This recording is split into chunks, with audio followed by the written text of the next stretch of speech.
Welcome to the Audit and Accounts Committee meeting on Monday the 23rd of September. I'm told Councillor Cubitt is on her way, and that will then be the full house as far as the committee is concerned. There are no fire alarms scheduled for this afternoon. Therefore, should the fire alarm sound, please evacuate the building immediately. I think everybody here knows where they need to go. We'll meet in the War Memorial Park. Please note that this meeting is being webcast live on the internet. The webcast will also be published to YouTube after the meeting. Check with Officer for confirmation. I've got a nod. And please can all members and the public switch their phones off or turn to silence.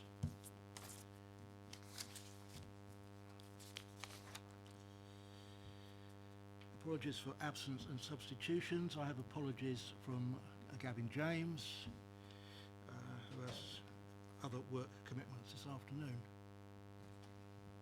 If there are any declarations of interest which need to be cleared at this point? No. I don't believe there are no urgent items. Minutes of the meeting held on the 29th of July. Can these be accepted as a true record? Councillor Potter.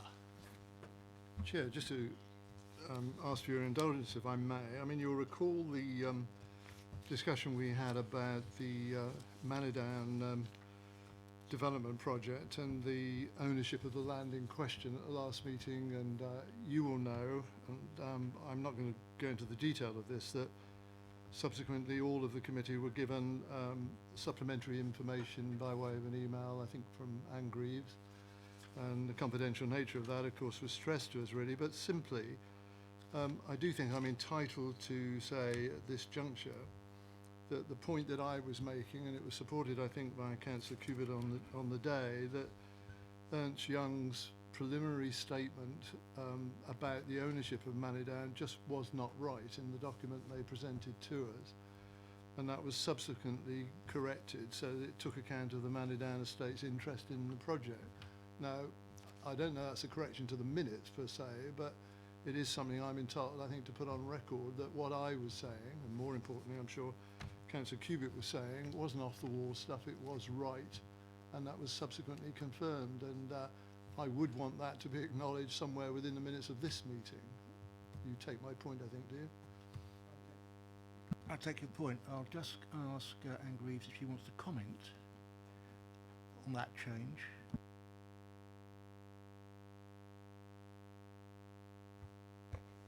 I don't think there's any objection to noting Councillor Potter's comments in the minutes of this meeting.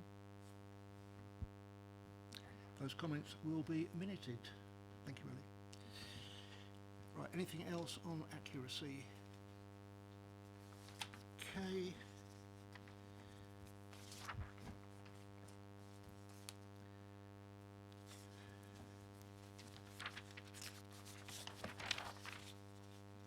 There were some items pending on the recommendation tracker, which is the last page of the agenda.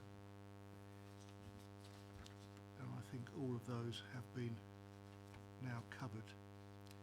That was minute 21.9. The committee made reference and requested the Cabinet Member for Regeneration and Property attend the September meeting. Welcome. 22.19, response to the Ernst & Young assurance letter, which was done. And 22.19, once again, a response to the letter. So in both those cases, those have been actioned. Accept the minutes. Yep. Opposed? Seconded? Thank you.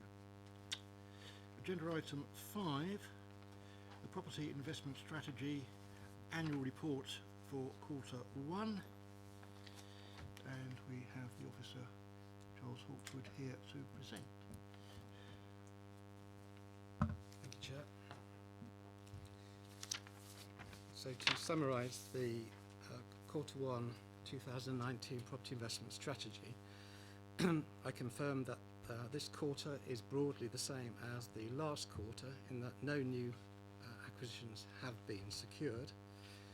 We continue to seek new investment properties. We've analysed, considered a significant number of properties, and I can confirm that we are making good progress in some areas, certain properties that we've identified. So it's too early to say at this stage how those will pan out, but it's looking reasonably promising. So the intention is we'll report at the next quarter with the outcome of how those discussions are progressing. Thank you. Anybody got any questions on that? Councillor Taylor?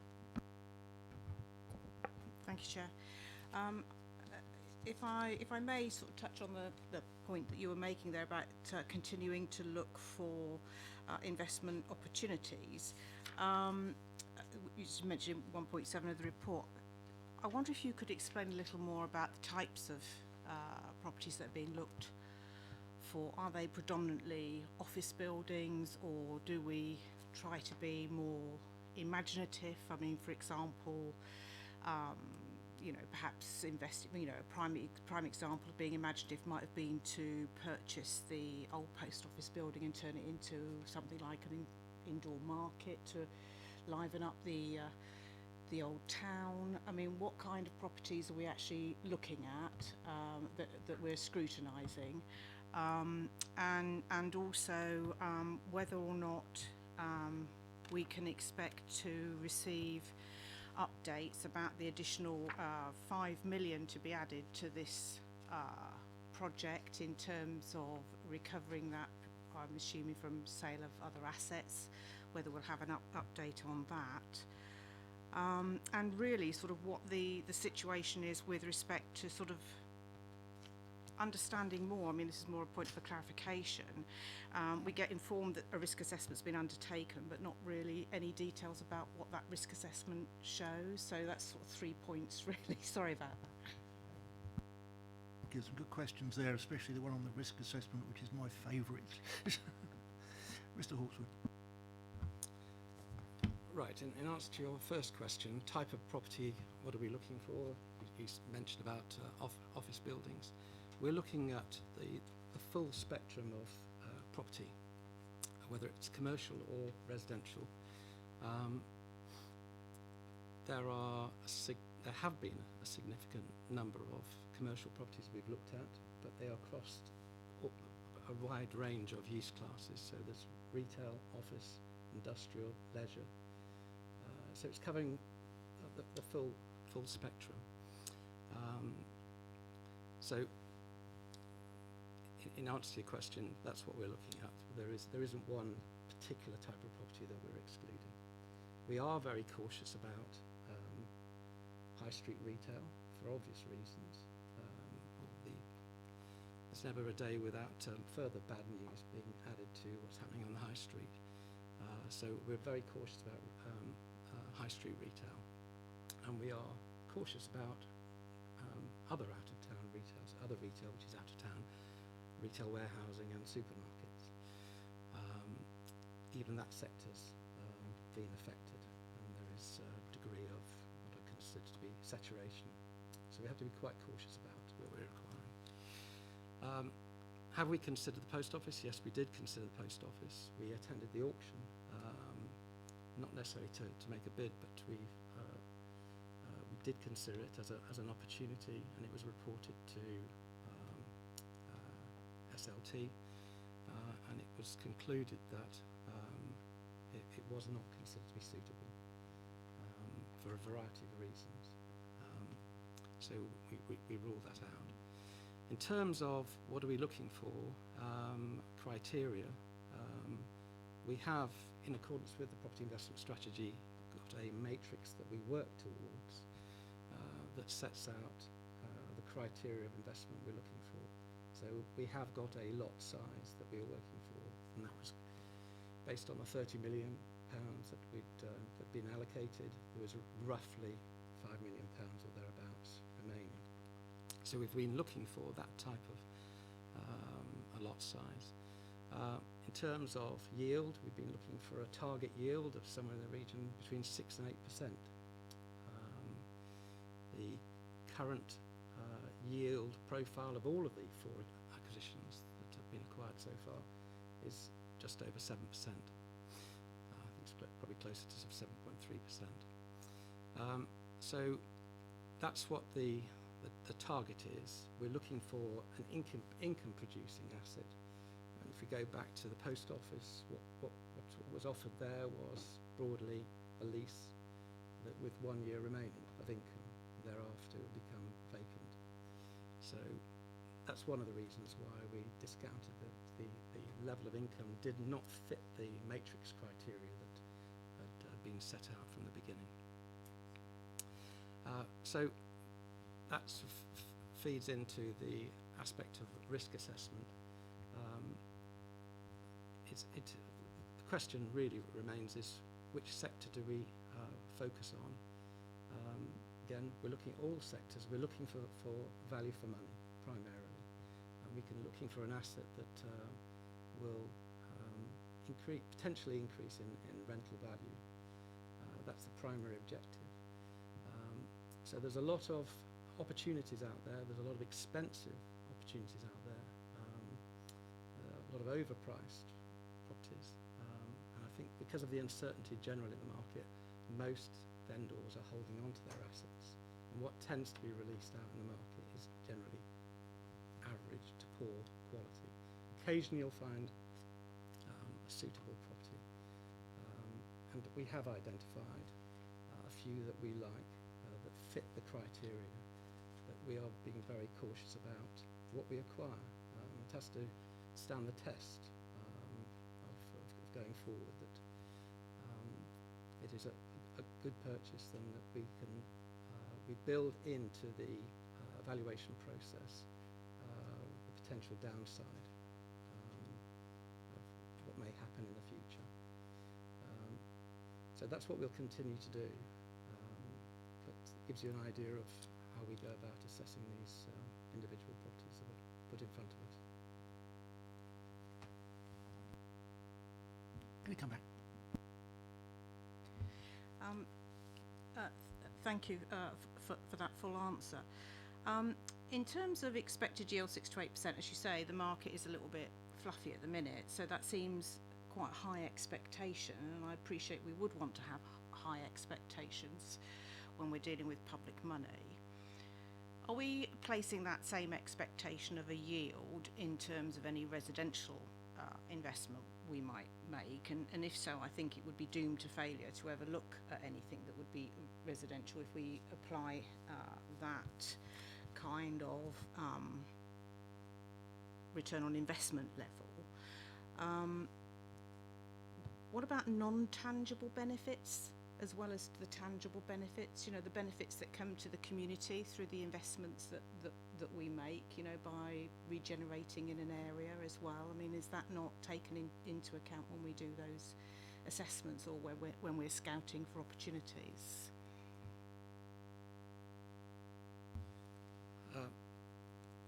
Yes, I think dealing with questions in reverse, in terms of looking at regeneration opportunities, the primary objective of the property investment strategy was to acquire investments, so income-producing investments.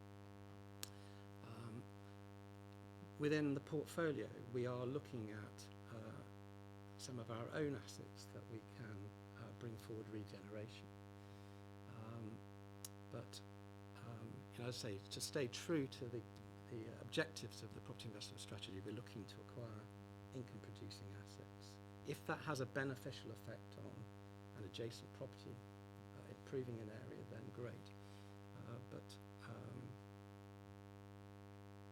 the primary objective, as I say, is income. And if there is a regenerative benefit, great. In terms of yield profile, the average residential investment that's being offered in the market is generating a yield somewhere in the region of 4 to 5%. And what we have identified, we have looked at a lot of residential, and the quality is not there. It tends to be refurbishments. And I think if the council are going to venture into residential investments, as indicated, then my suggestion is the target at the outset should be a brand new product. So we haven't got any potential hidden costs associated with an older building. Notwithstanding that, we are still continuing to look at such opportunities. But the product, again, trying to find a residential investment that sits within that £5 million bracket. There's lots of smaller residential investments, a lot of town centre residential above retail. But you have to, again, be cautious about who your retailer is that sits below. Invariably, there could be difficulties if there is for example, a fast food operator with all the associated problems with that. And in terms of, yes, if we can acquire property that has the benefit of meeting some social agenda, then again that's to the benefit of the council. But as I say, the primary objective from our perspective is to find a suitable property that hits the investment criteria first and foremost. Thank you. When it comes to any questions on residential, I think we might still save them for the next paper. Then you can find them at the portfolio holder and get a cabinet view on the situation, which will probably be more useful than on this particular paper where we did, as a council, ask for that return, and so it has very much compromised what we can invest in. But one question, you say every day we get bad news about retail on the high street. Fortunately, that's nationally, not locally. However, what are the implications of the collapse of Thomas Cook on the borough? The implications to the council of Thomas Cook collapse is, first of all, we've been down to the unit. The unit has been locked, so they're no longer trading. And the income from that unit is circa £80,000 per annum. We are already making inquiries to see whether there is any prospect of any continued payment of rental income, deemed to be unlikely. We've just checked on the arrears situation. According to my colleagues, there are no arrears, so we're up to date on rent, but I question, we have to put a significant question mark over the September quarter. In terms of what impact might this have on us, we've continued to try and attract occupiers for the Mall shopping centre, and based on the 50-odd units that we've got, so it's 30 units in the centre, we've been very successful. We managed to achieve virtually 99% of the lettings. Even those that are vacant, there's income being produced from all of them, apart from one, which is the former Starbucks unit. So we now have 2 units with Thomas Cook. We've been proactive. We've got a good team of agents and asset managers working on this. I think we have managed to ride the storm until now. We've been proactive. We haven't had to give away anywhere near as much as the adjacent shopping centre in terms of concessions. We have a significantly valuable or attractive shopping centre. It's got a significant footfall from the station all the way through to Festival Place. From just myself looking at this shopping centre compared with many others, it's a very busy shopping centre. There's a significant footfall. Therefore, my feeling is that I'd be quite optimistic that this unit will let. It's in a very good location. There are very few voids, as I've indicated. So I'd think that there is the prospects are reasonably good, but in the meantime, notwithstanding that, there will be a void to be expected with the departure or demise of Thomas Cook. So it will have the effect that the £80,000 per annum that we've been enjoying will no longer continue. Thank you very much for that. Can we note, sorry, Councillor Taylor? Sorry, just to pick up the last point really about the extra 5 million, how and when we'll get reports on when that's been recovered from asset sales and to be put back into the pot. Sorry, I missed that question. In terms of the additional 5 million, yes, it was confirmed that this would be financed out of future disposals. The team that within the property department, I have an allocated officer that specifically deals with disposals, and we have brought together or advanced the potential disposal of 7 or 8 assets. These are mixed use. We have got land that we're potentially going to be disposing of on one of our industrial estates, and we have got a number of retail, freestanding retail units that we're considering selling, and also an office building. So we are well underway in terms of progressing those disposals. We are doing our due diligence and making sure that whatever we do offer into the market, there is a sufficient information pack provided that will reduce the need to consider conditional bids. So those bids conditional upon surveys, planning, what have you. So, yes. Sorry, thank you, Councillor Taylor. Just to say really, one, obviously we haven't utilised the additional £5 million yet, and most opportunities we're looking at, as Charles has already indicated, we're looking within that remaining £5 million package. Should we utilise those funding, as and when we do disposals, it will be a first call on replenishing the pot. So obviously Charles is obviously clearly giving more of an explanation in terms of the disposal strategy, but in terms of answering your question, there's nothing to update, but as soon as there is, if we utilise the funding, we'll give you a plan of action in terms of how we generate the income to rejuvenate the pot. I think the thing to remember, that extra 5 million was only headroom. It was not necessarily we were going to spend all of it. It was only if we found something around 6 or 7 million, we weren't going to be constrained by the fact we only had 5. Right, can we just note that report? Sorry, Councillor Cubitt. Yes, apologies for being late. I asked questions in full council on this before, and I ask the question again.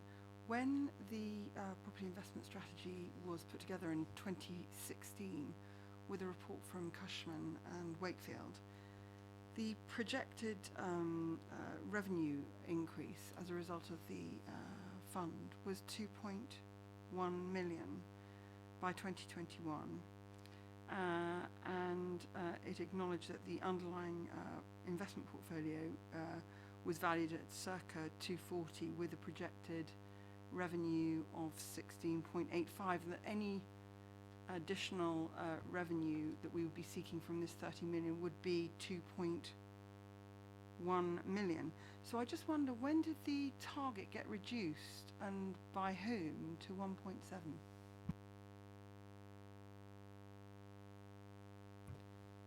I can just double check the details, but my understanding was that the 2.1 was the gross return that we were going to achieve from these sales, and that the net return, when you take account of the fact that we were already earning treasury management income from the funds that were going to be moved into property, took it down to 1.6. The 1.6 is the additional money we were going to get above what we were receiving from treasury management.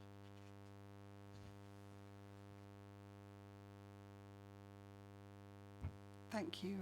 So when I'm looking at the actual presentation of the property investment strategy produced in 2016, I've got here income challenge and projected status quo on the property portfolio of 16.9 as an assumed revenue from 2016 through to 2021, and then a cumulative growth target which starts kicking in 2017, and then a rental income target which then goes up, and then the cumulative challenge. It never implied, and when I reread the papers, it never implied that was a net figure, and it certainly didn't imply, as has kind of slipped into the papers in the last year, that the target was 1.7. Moreover, not 1.7, because now there's been another little twist, which is that it's actually 1.2, and 0.5 of that is amended revenues from underlying assets. So the story seems to have slightly changed, and I'm not aware of when we, as members, were consulted that the narrative or the interpretation had changed somewhat. As far as I'm aware, there hasn't been any change. I can try to help to produce a paper that shows the breakdown of the figures. I think the 1 point is difficult just quoting numbers, but I think the 1.2 may be the amount that's been achieved to date. It's not. It's excluding the extra income that we're going to be getting from Eli Lilly. So I'm not quite sure where all the numbers are coming from. It's probably easier if I put them all down on a piece of paper so that you can all see what the figures are. I think we'll be happy with that. But certainly the 1.24 million in the forecast is the forecast for the current year, and we have not invested the full original 30 million. So I'm quite happy with the reason for the forecast. Mr. Chairman, I hear what you're saying, and obviously one can't earn money on monies not invested, but a target is a target, and it doesn't matter which industry you're in, whether you're in public sector or private sector. If you have a strategy and a commitment to generate a revenue of 2.1 million, and you suddenly change the game or the goalposts, it's something that I think we as officers, as members, should be notified. And the thing is, having been a councillor now for quite a long time, is when we come to this once every 3 months, is that we have confidence that we're being told that the targets that are the targets were the targets at the outset, and that they haven't been amended without us realising that they've been amended. I think we'll wait for Mr. Hood to come back and explain exactly what the situation is on that one. Right, can we note the report?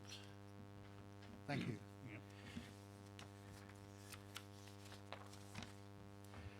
Long awaited, and it's welcome to the new portfolio holder who's picked up the challenge. He's picked up the challenge and is now going to tell us all about housing options for investment. And expect a few questions. Thank you, Chairman. My attendance here is, as the Chairman said, following a number of meetings of this committee where members have sought to understand housing investment options being investigated by the Council. There is a slight health warning in that, as the Cabinet Member for Property and Investment, this would normally come under Councillor Audit. However, as the new portfolio holder for housing, I thought I would come along to hear from you directly and to hear your views on what we could and should be doing. As you can see from the paper, the Council are exploring a number of options detailed in the appendices, in particular Appendix 1. This follows on from a soft market testing day recently where various options were discussed, and here we can see how the Invest to Grow, which was intended for commercial, has also been used for housing where possible in the case of Eli Lilly, and this fund is currently being reviewed alongside the budget. You've also got the other funds in there, including the Property Investment Strategy, the ESP scheme, the Money for Affordable Housing, and the Housing and Homelessness Reserve, which is being used to support projects such as Chinham House and the new low-cost home ownership paper. So from my side, it's to, as a new portfolio holder, to hear your views on what we should be doing. We are currently in the process of refreshing the housing strategy, so there'll be a new housing strategy produced in the next few months, and any feedback that you give, I will make sure is fed back into that so that we can ensure that what we're doing as a council provides homes for the people who live and work in our borough. Thank you. I'm sure councillors will not be slow in telling you exactly what you should be doing, but actually we asked you to come here to tell us what you were doing. Thank you. There's been some talk of a housing strategy. How is that progressing? So when I took the portfolio in May, which isn't awfully long ago, although it feels like some time ago now, I sat down with the officers very early, so Kate Randall as the lead officer on that, to investigate how we would go about producing a new housing strategy. We've had an initial meeting with Aaron, who some of you will remember, who sit on the EPH, who assisted us in the production of the last housing strategy, and we've started to sketch out some initial options looking at the current housing strategy, which takes us from 2016 to 2020, on what bits of that have worked, which bits haven't. Of course, no housing strategy is ever a panacea, it's not policy, but it does set the direction of travel and starts to inform things like our local plan documentation and our formal planning policies, which set in train what actually gets built in the borough. Equally, last week, Chairman, I was at Scrutiny Committee where a number of members, some of whom are here tonight, had questions around the allocations policy, and the feedback for that is going into the new strategy with the view to having that new strategy go to EPH either late this year or early next year, with a view to getting that adopted ahead of May next year. Right, do we have questions? Councillor Potter. I wonder if Councillor Robinson just help me on the subsection, sorry, it relates to Chinham House, which happens to fall within Councillor Westbrook's ward in my area. Simply only understanding the figures really that are listed on the summary sheet about 1.237 million allocated money, the amount committed and the balance available. When it talks about balance available, I just wondered what that actually meant. I mean, our understanding, I think, had been that all of the money had already been allocated for the work that's being done in Chinham House, which is coming to a satisfactory conclusion, by the way, and I commend the people who have been involved in this scheme anyway. We look forward to its final completion. It's really just understanding the breakdown of those three sections, really, Councillor Robinson. I don't know what that means. Certainly on that one, the others seem a little bit easier to understand. Do you happen to know what the sort of current breakdown of money spent, money available is, and what it relates to at all? Thank you, Councillor Potter. As I agree with you, the other ones are easier to understand.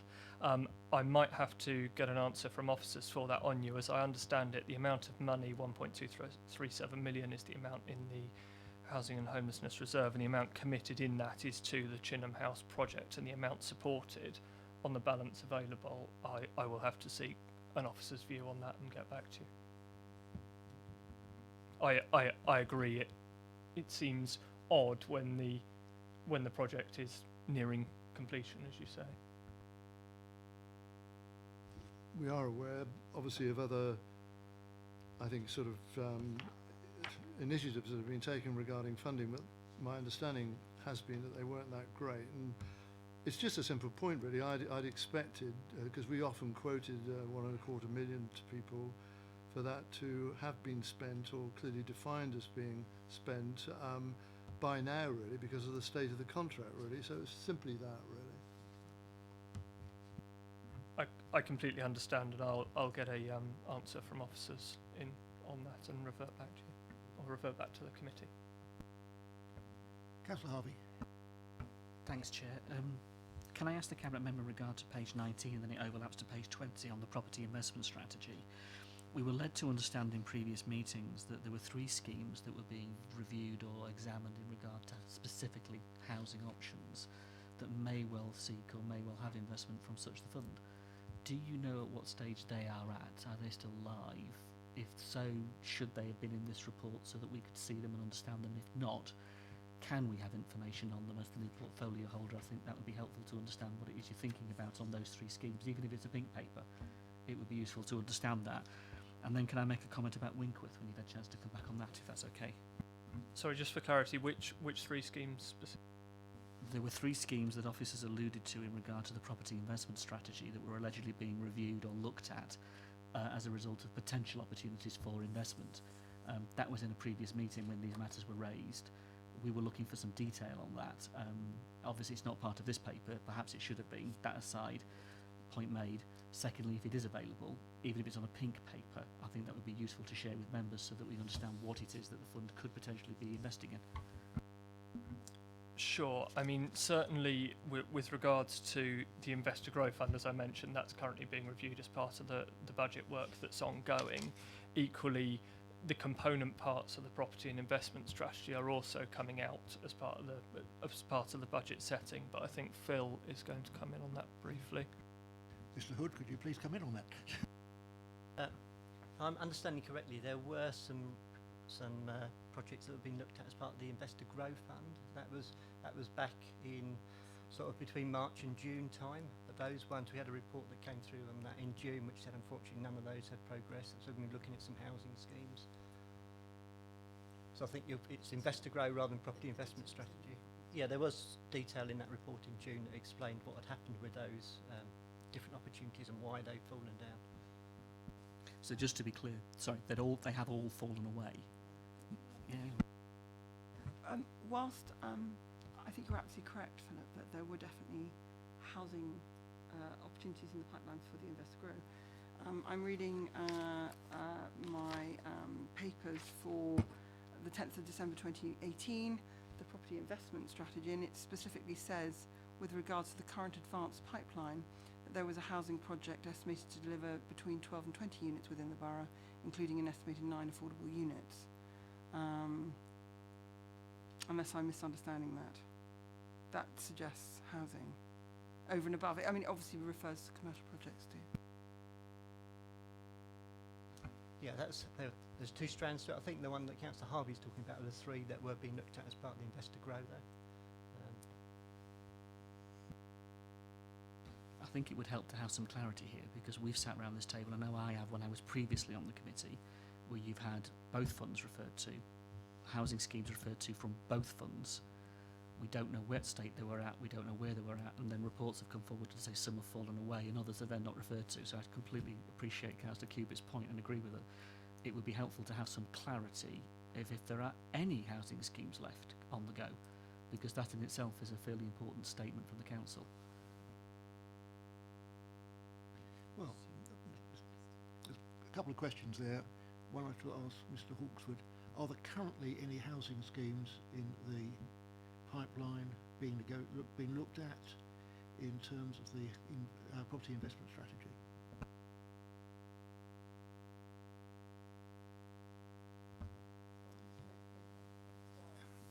In terms of residential investments, we're continuing to monitor what's available in the market, but in answer to your question, no, there's nothing we've identified that's suitable.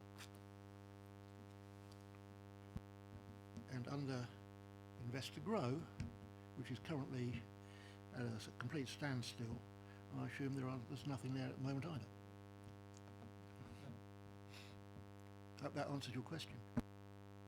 Well, then raises the issue in terms of, you know, the quality of the Winkworth report, the opportunities that have been available to the authority to step into that world in terms of doing something quite positive with resources. As we set out to council, it was one of our clear strategic goals.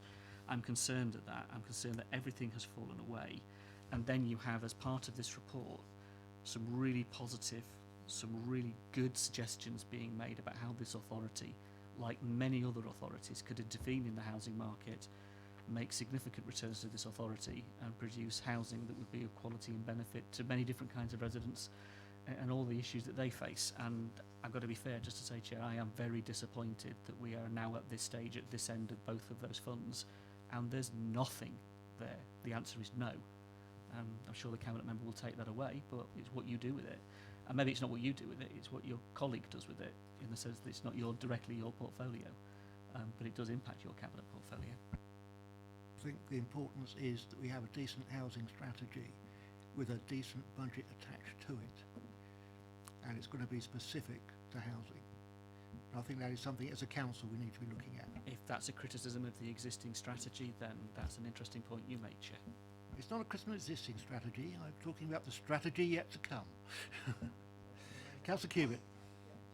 Just in relation to that point, we've got to remember that actually we built, I understand, over 1,300 dwellings this year, and in fact we've over-delivered on the number of affordable houses that we have to build in this borough on an annual basis. So we have actually outperformed, which is very unusual and when compared with neighbouring councils. Also, the other issue is that both these funds were supposedly created in order to ameliorate the return on our investment portfolio, be it a treasury portfolio or be it commercial. So whilst those pipelines were referred to as live, and whilst we all would like to see it supported, I think that the central objective must not be forgotten, which is that both those funds were created for revenue generation and not specifically step in for achievement of affordable housing targets.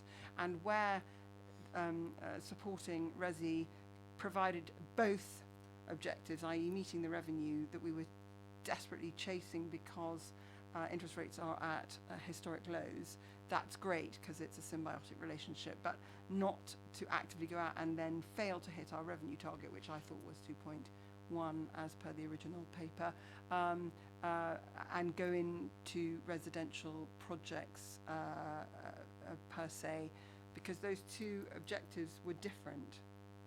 So I hear what you're saying, and the investor grow, which we're coming to in the next paper, is dead. It's gone, and the pipeline is no longer live of residential houses. And whilst I would like very much, I personally have always said that I would like the council to be building council houses.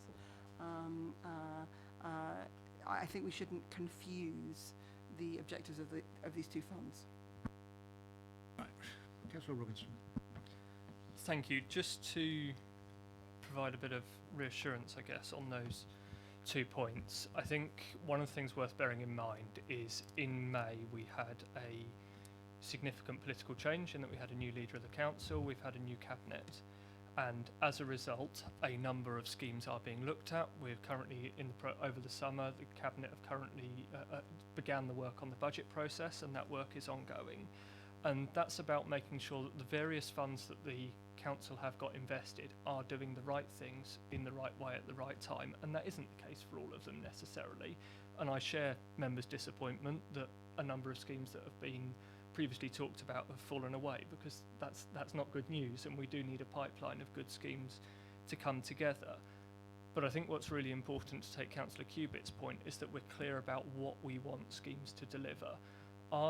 Is an investment for an investment purposes, is it for revenue generation, which keeps council tax low for residents, and that's good in that regard, or is it a social good in the sense that we're providing affordable housing for our residents?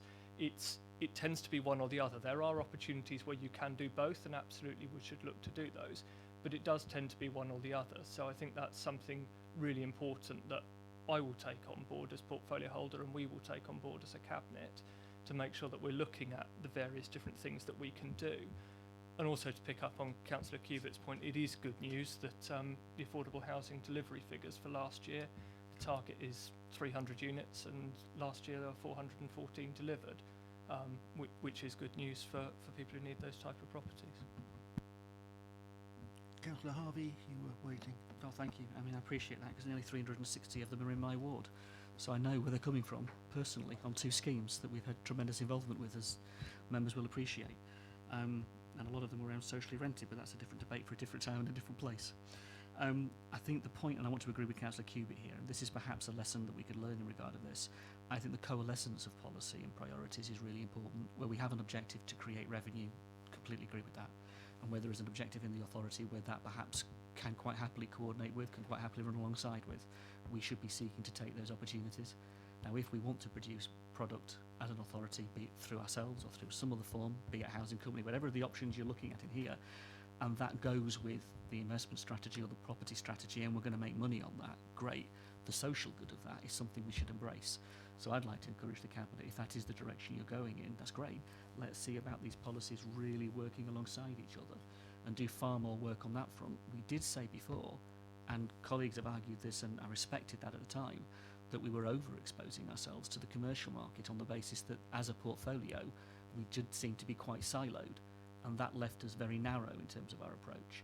If that can be broadened going forward, that again would be a good thing, because again that exposure. The other aspect was the yields, we were told. The yields around residential property were significantly better than some of the other yields that were on offer. So again, some of this can work quite nicely together if we're going to take the housing strategy forward, and obviously that's in your head at the moment as to what you're thinking with officers. It's going to be interesting to see when that comes forward, and then hopefully debated with members in another place, maybe in EPH, if that's, I think, your direction of travel. So yeah, for me at the moment, I'm disappointed, but I'm looking for somebody to pick this baton up and run with it. And if that's the leader of the cabinet, brilliant. Let's debate that when you're ready. Councillor Taylor. I'd sort of like to take the opportunity to agree with Councillor Cubitt, actually. I'm tremendously in favour of council housing, and I would strongly recommend that you consider that as a significant part of any strategy going forward. And whilst we may well have done very well in recent times in respect of affordable housing, although one might want to query the definition of affordable, I'm sure that hasn't always been the case, that we've been that successful. And so in a sense we're making up for some lost ground.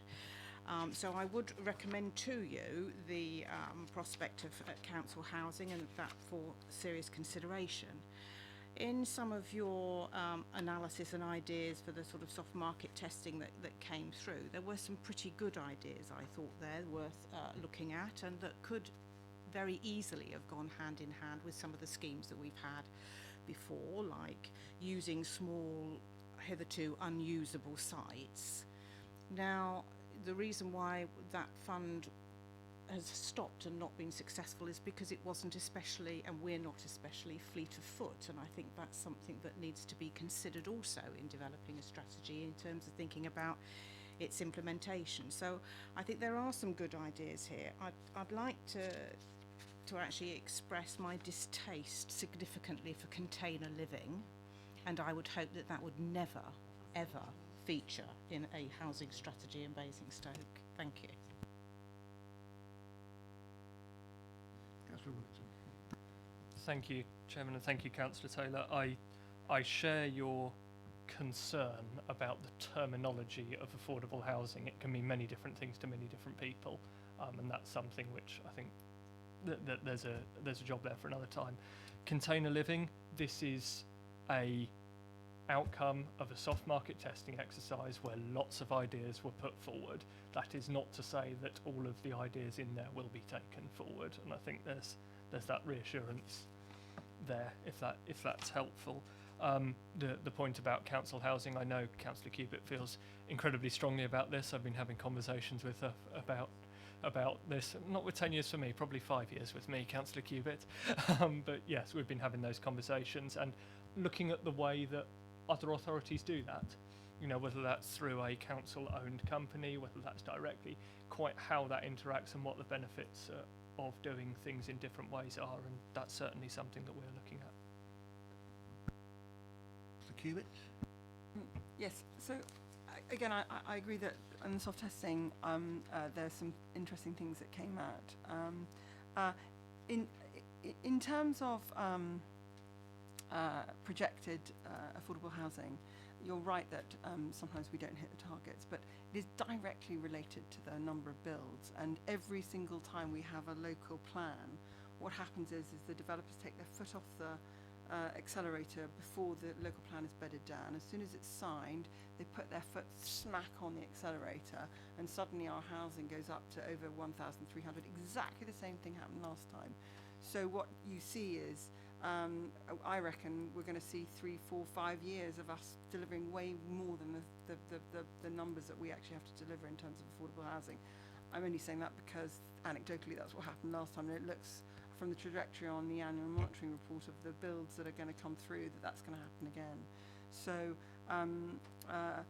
in terms of housing and council housing for our residents, whenever I go round older estates that were built as council housing, what always strikes me is what lovely environments they are.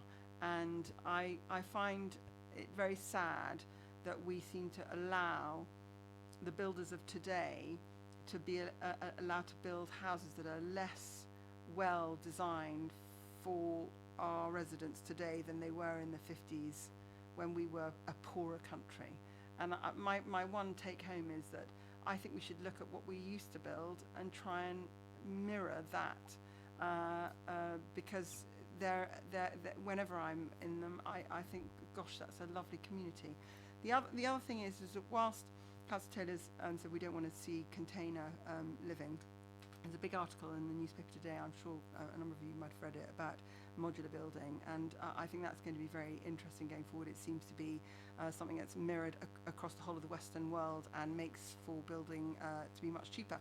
But that said, I just want to say I have in my ward a couple of caravan parks, and the people who live in those caravan parks are very happy in those caravan parks, and they meet a need. I don't, whilst container living, as it sounds awful, that said, when I deliver leaflets and mix with the communities in the caravan parks, they mustn't be discounted either. They serve a very needed position in our society, in my opinion. Thank you. I think it's an interesting point, certainly around, containers, no, to my mind. Modular, yes. Modular is where the future of the construction industry is going. It makes perfect sense. I was told recently, professionally, that there are companies who can put out a house on a modular production line in 72 hours. You'd never do that on site. You look at advanced electronics and advanced engineering. You take the same approach to a building site, and actually you're doing it out in the cold, the damp. It's very difficult. So modular is certainly a way to go. And one of the things that I liked in the idea of this soft market testing was actually getting a modular unit in Basingstoke on a piece of council-owned land so that people could come and look at it. It's that touch and feel, because I think modular homes have this perception challenge, for want of a better term. Most people's idea of modular is the classroom that they went in when the school wasn't quite big enough and somebody kicked a football through the side of the wall. That's potentially the understanding of modular. So actually getting something in the town where people could touch and feel, see the quality of the product, would be really interesting, and then residents could say whether they'd like to see that delivered in the borough or not. And I think that would be a really interesting piece of community work that we could do. Your point on building standards is noted, and I'm sure that Councillor Raffel will be listening with interest with the next local plan review. It was interesting at the last DC meeting when they were talking about the McCarthy and Stone development in Tadley, and the people there that were saying that they were crying out for somewhere they could downsize into. I'd like to say what I've said for years and years: can we please have some more bungalows? Because that is what people want to downsize into. Councillor Harvey, you were indicating you wanted to speak. Thank you, Chair.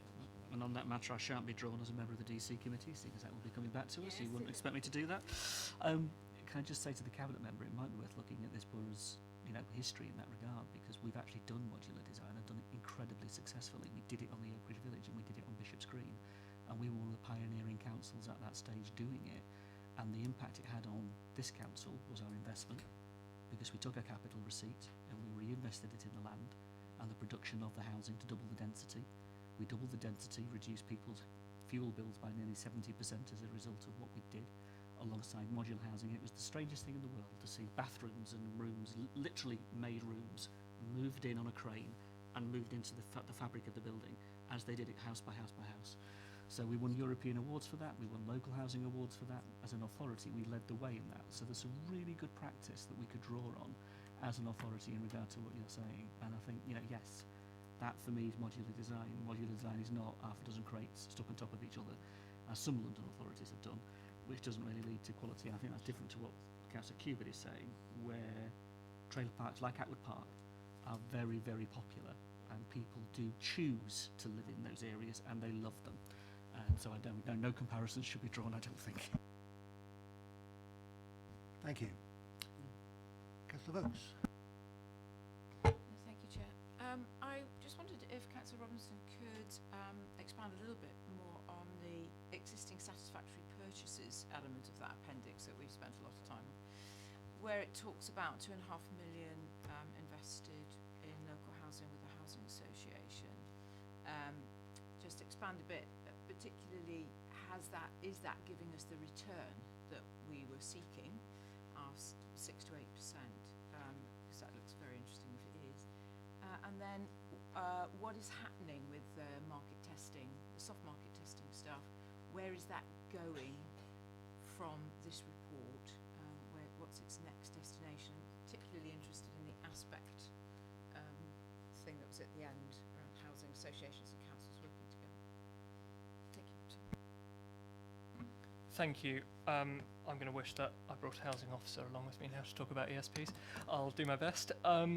The ESP scheme of itself is used with money that we get as a council, often to help affordable housing, with preventing homelessness, etc. So it isn't necessarily intended to drive a return. It is purely for us to assist the housing associations in providing homes for people who need them in our borough. And as you can see, we have brought a number of homes recently to assist people who are in need of that type of accommodation. I can speak to an officer to provide a fuller answer if that would be helpful, but hopefully that is fine for the time being. The outcomes from the soft market testing are forming part of the housing strategy coming forward. There are also some things that the Cabinet are talking about outside of that, but bits of that we'll look at as a Cabinet, and indeed I'll look to engage with members on that in due course around what sort of things could be pursued, how they would be pursued, what members' attitudes towards those are. And equally that will go to EPH as well, as traditionally these things do. And then you've also got the housing strategy coming forward, which again will go to EPH, and some of the things will come out in that. The soft market testing was really interesting because you get a number of people in a room and they've all got fantastic ideas. You've got local businesses, you've got national businesses coming along and speaking with some of the housing associations and community-led housing companies, etc. They've got some great ideas, but it's about shaping those, making sure that would work for Basingstoke and Deane, making sure that fits our priorities, because particularly if you're looking at the context of Hampshire, excluding the unitary authorities, Basingstoke is very different to the rural authorities in the rest of Hampshire, so it's making sure that everything fits what we want to do locally, because we do see very different housing issues to the New Forest, say.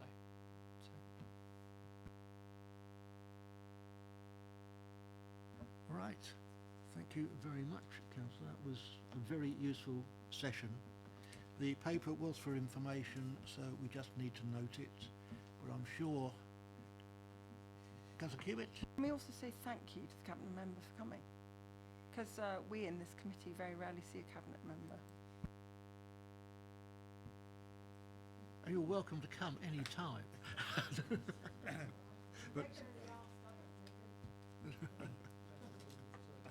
Right, so the paper is for information, we just need to note it.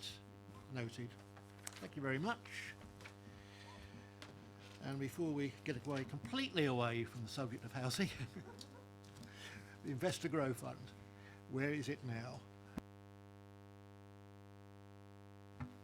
Thank you, Chair. I think we've probably covered most of this already, but basically this report is for noting by the committee, and it's confirming what was reported to the committee back on 24th of June, when there was a detailed report explaining the challenges that were faced by the Investor Grow Fund, and that through no lack of effort hadn't identified opportunities for investment other than the Eli Lilly scheme.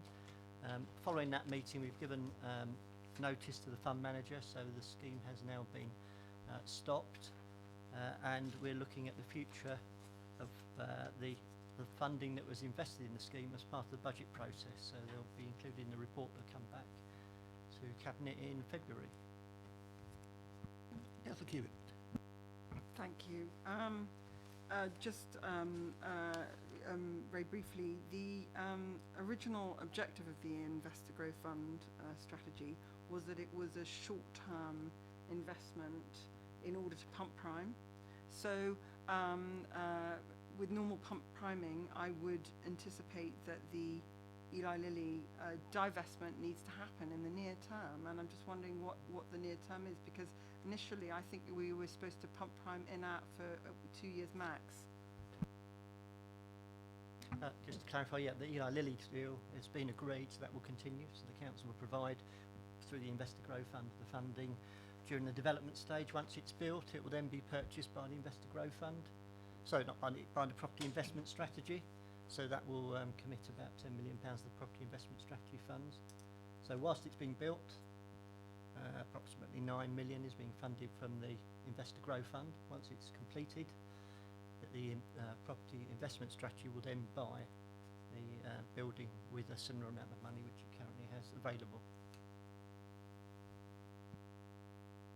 Would I be right in thinking that development is underway at the moment? We've already spent money on it. Yeah, the construction's underway at the moment, so we're advancing money to the contractor that's building it as they're incurring expenditure, and we're earning interest on that funding.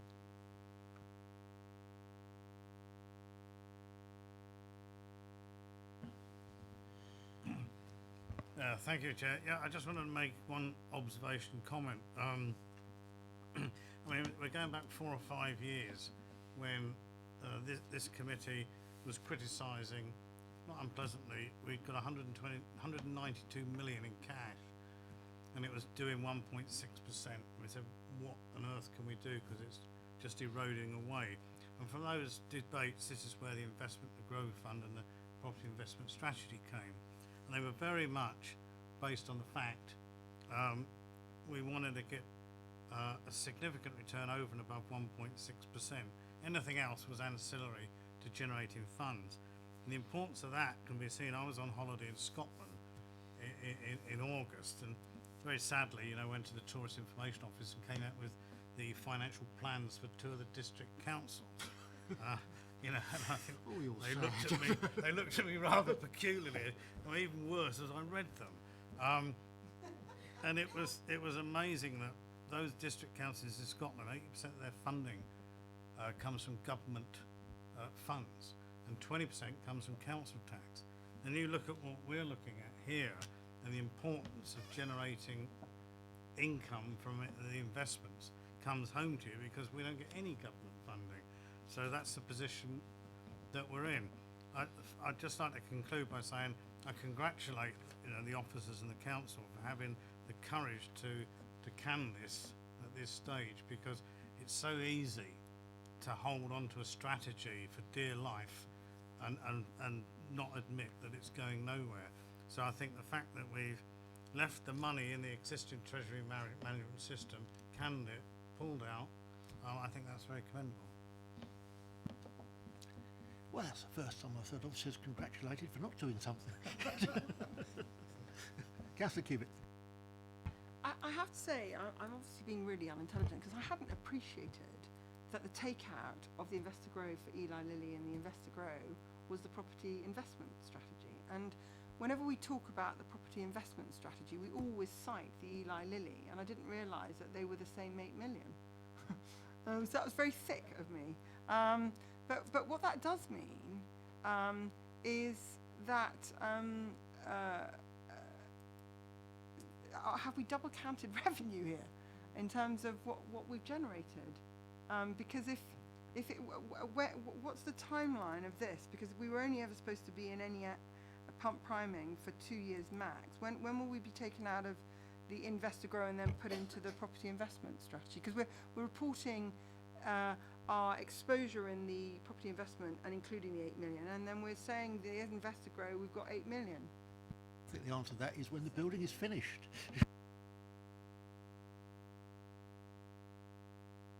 Yes, the Chair's right. It's when the building is finished, which should be in about 2 years' time, about a year and a half now probably.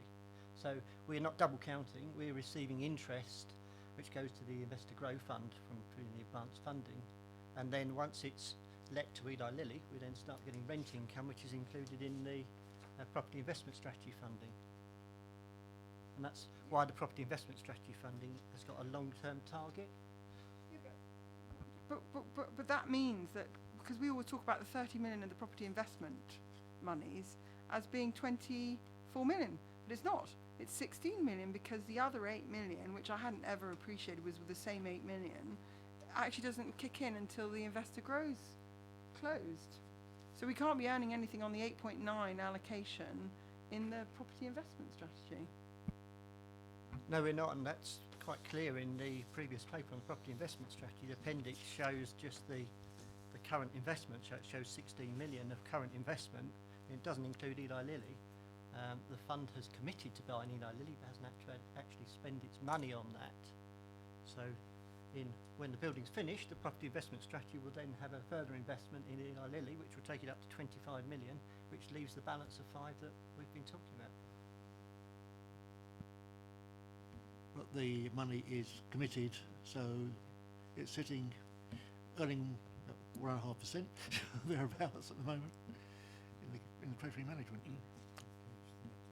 Okay, are we happy? I think with this one, we probably don't need to see anything on Invest to Grow until the annual report, so we can drop it off the work programme. Councillor Taylor. Thank you, Chair.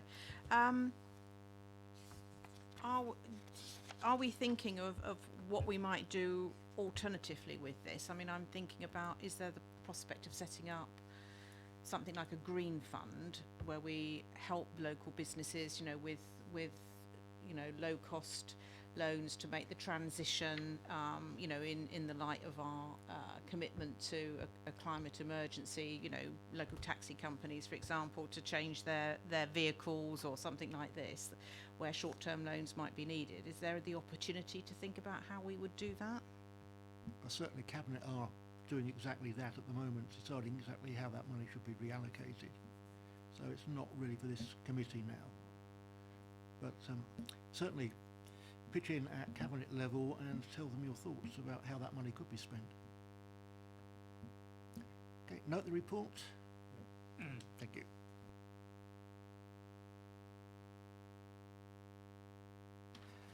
Agenda item 8, a summary of investment income for 1920, the budget, the forecast and the variance. Commercial rents were showing a positive variance. Unfortunately, after the discussion we had earlier on Thomas Cook, it probably won't be quite that much next time we see the forecast, unless we get some real luck with some renegotiation. So, noted, and move on to item 9, Treasury Management Monitoring Report for the first quarter. Thank you, Chair. Again, this report's for noting by the committee. It's basically giving you an update on Treasury management activities in the first quarter and our forecast for the year. As you will see from the report, we're forecasting to achieve the budget of 2.8 million for investment income, which would be an average return of 1.88%. As explained in the report, that is dependent on the council making some longer term investments during the second half of the year. At the moment we have £75 million in short-term cash and investments, so we'll be looking within the existing Treasury management strategy to consider putting some of that out for longer term. At the moment in the report it talks about the unrealised gains and losses on the council's investment funds. In the report it's saying at the end of June there was an unrealised gain of £52,000 on the diversified credit funds that the council owns, and there was an unrealised loss of £148,000 on the absolute return bond funds.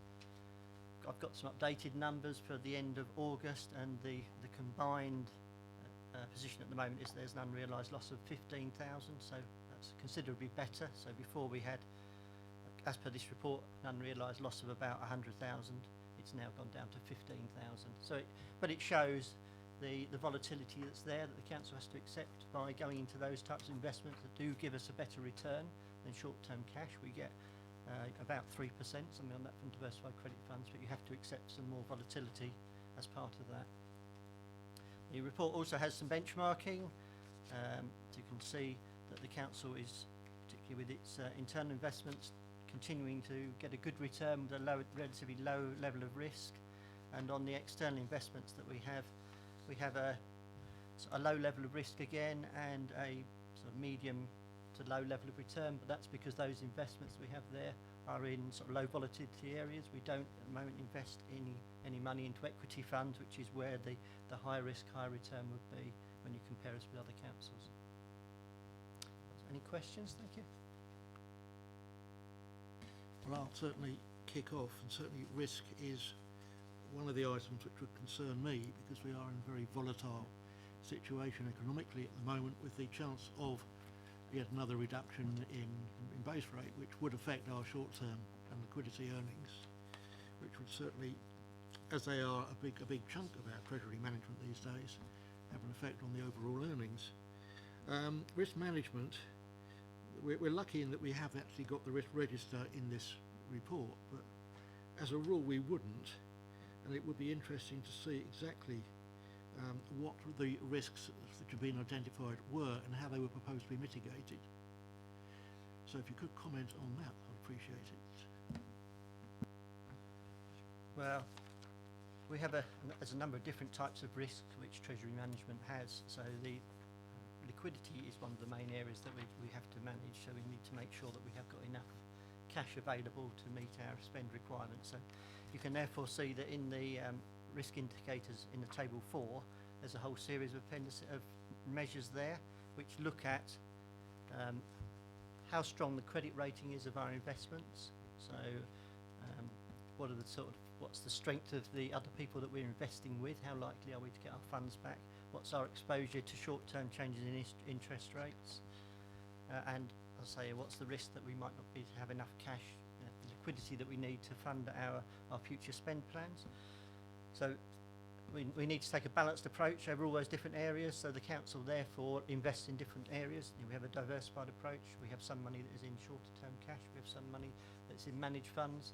The money that's in managed funds is managed by external professionals, experts in the market, so they're able to look at the future forecast of what's going to happen in the market. They can use different types of strategies to try and reduce the amount of investment or at risk that they're exposed to, and that's why we tend to use, or we always use now, externally managed funds for our longer term investments rather than lending the money directly ourselves.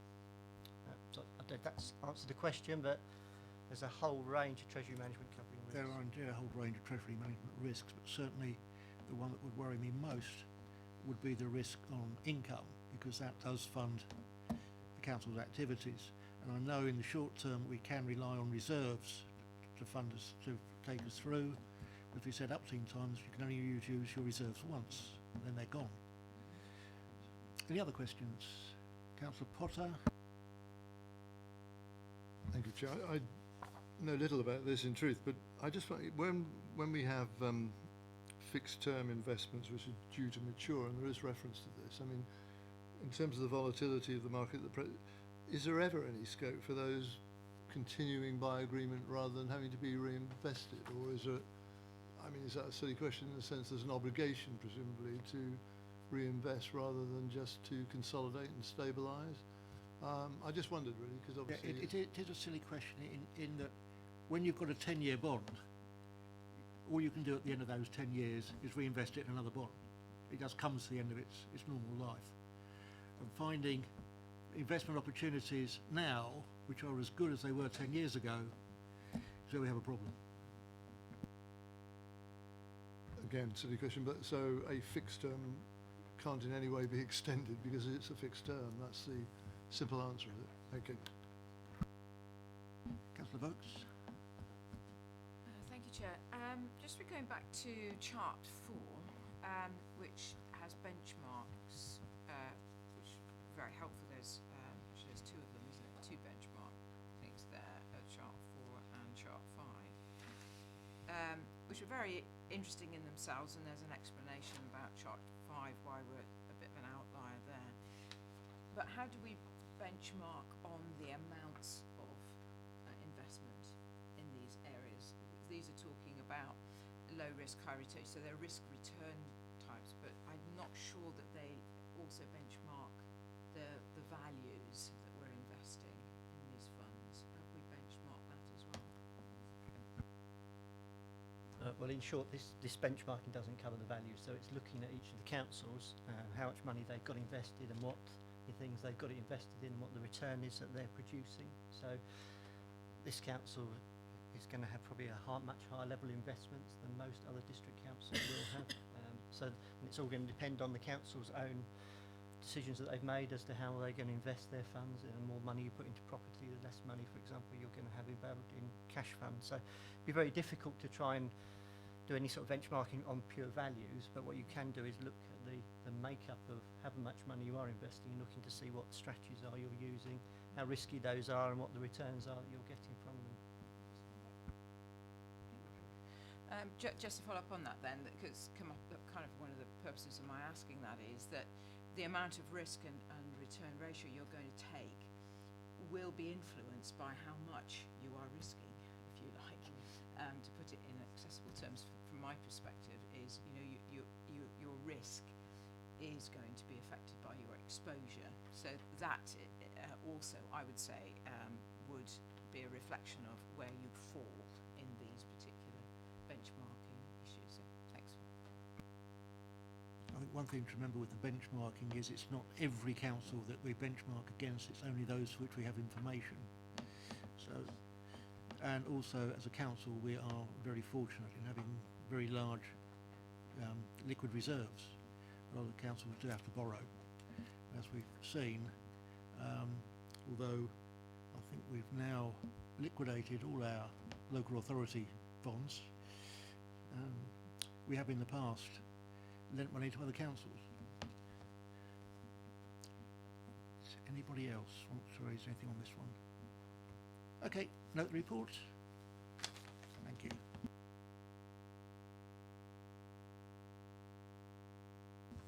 Right. Anne Greaves is here to talk to the litigation report, which we've been asking for a little while now. It came out of the audit letter when it asked the question, what information did we get on litigation, to which the answer was, well, nothing until we see the annual accounts. And this will be the opportunity to look at what Anne thinks we can have. Certainly won't be all litigation. As we had an earlier discussion, we said, well, we're not interested in parking fines, we're not interested in non-payment of council tax. It's significant legal which would have an impact on the accounts. And it's not just those at the 2 million materiality level, it's anything that I think we said at 50,000, which was anything that we should be brought to our attention. Chairman, yes, this arises out of the management assurance letter, and I agreed to bring a report back to you. So the first point to note is that the question in that letter, question 6 of the letter, actually asked, is this committee aware of any actual or potential litigation claims that would affect the financial statements of the accounts? And having looked at that level, the materiality level is actually £2 million. So I can say to you, to start with, there are no cases known or proceeding in the Legal Services Department that are anything near that threshold at all. I've then tried to give you an overview of the sort of litigation work that we do within legal services. So we do a wide range of litigation, and generally it's litigation work that we bring against individuals. So most of it would be proceedings that we initiate rather than proceedings against the council. In respect of proceedings against the council, the sort of work that we get might be judicial review proceedings, but invariably the aim of those is usually to have a decision quashed or housing allocated. It's not usually that the person is after damages, so it's unlikely to have any material effect on the accounts. Sometimes we might have planning decisions where we've lost an inquiry where there's an application for costs, but even with a big inquiry, I wouldn't have thought that costs would be more than £50,000, and we generally only get those awarded where the council behaves unreasonably, so costs don't follow the event in respect of that sort of work. And finally, I'm telling you that we've only got 3 cases currently that have any sort of potential to bring a costs award against the council or any damages. Firstly, one relates to a Messalona case where the council is a successor authority, and we have shared liability with a number of other employers. But again, whilst we don't know the exact amount that we're going to have to pay with damages and costs, it is nowhere near the £2 million threshold. It would be a great deal less than that. We've had a case recently in the property tribunal which did have potential for costs to be awarded against us, but no cost application is going to be made, and costs don't normally follow the event. And we've had a procurement challenge that we've been successful in. So those are the only matters that I would draw this committee's attention to. The recommendation is that you note the contents of the report and agree that future reports are brought to this committee if we have actual potential litigation that would affect the Council's financial statements, i.e. the £2 million level. Well, I'll repeat what I said at the beginning of this meeting. I'm actually interested at the 50,000 level because that is the level at which services start to get affected. Once it gets to 2 million, that is getting catastrophic. That reserves. Councillor Cubitt, and I will buzz if you mention money down more than once. If you mention money down more than once. I'm intrigued by this. When the risk management register gets produced, when the risk management register gets produced for senior management, there are the same criteria. There's the red for substantial risk, significant risk, and then amber and green. And does that mean that the red doesn't, in your opinion, isn't considered as material? And I ask that question because, as the chairman alluded to, we had the judicial review against us on the many down.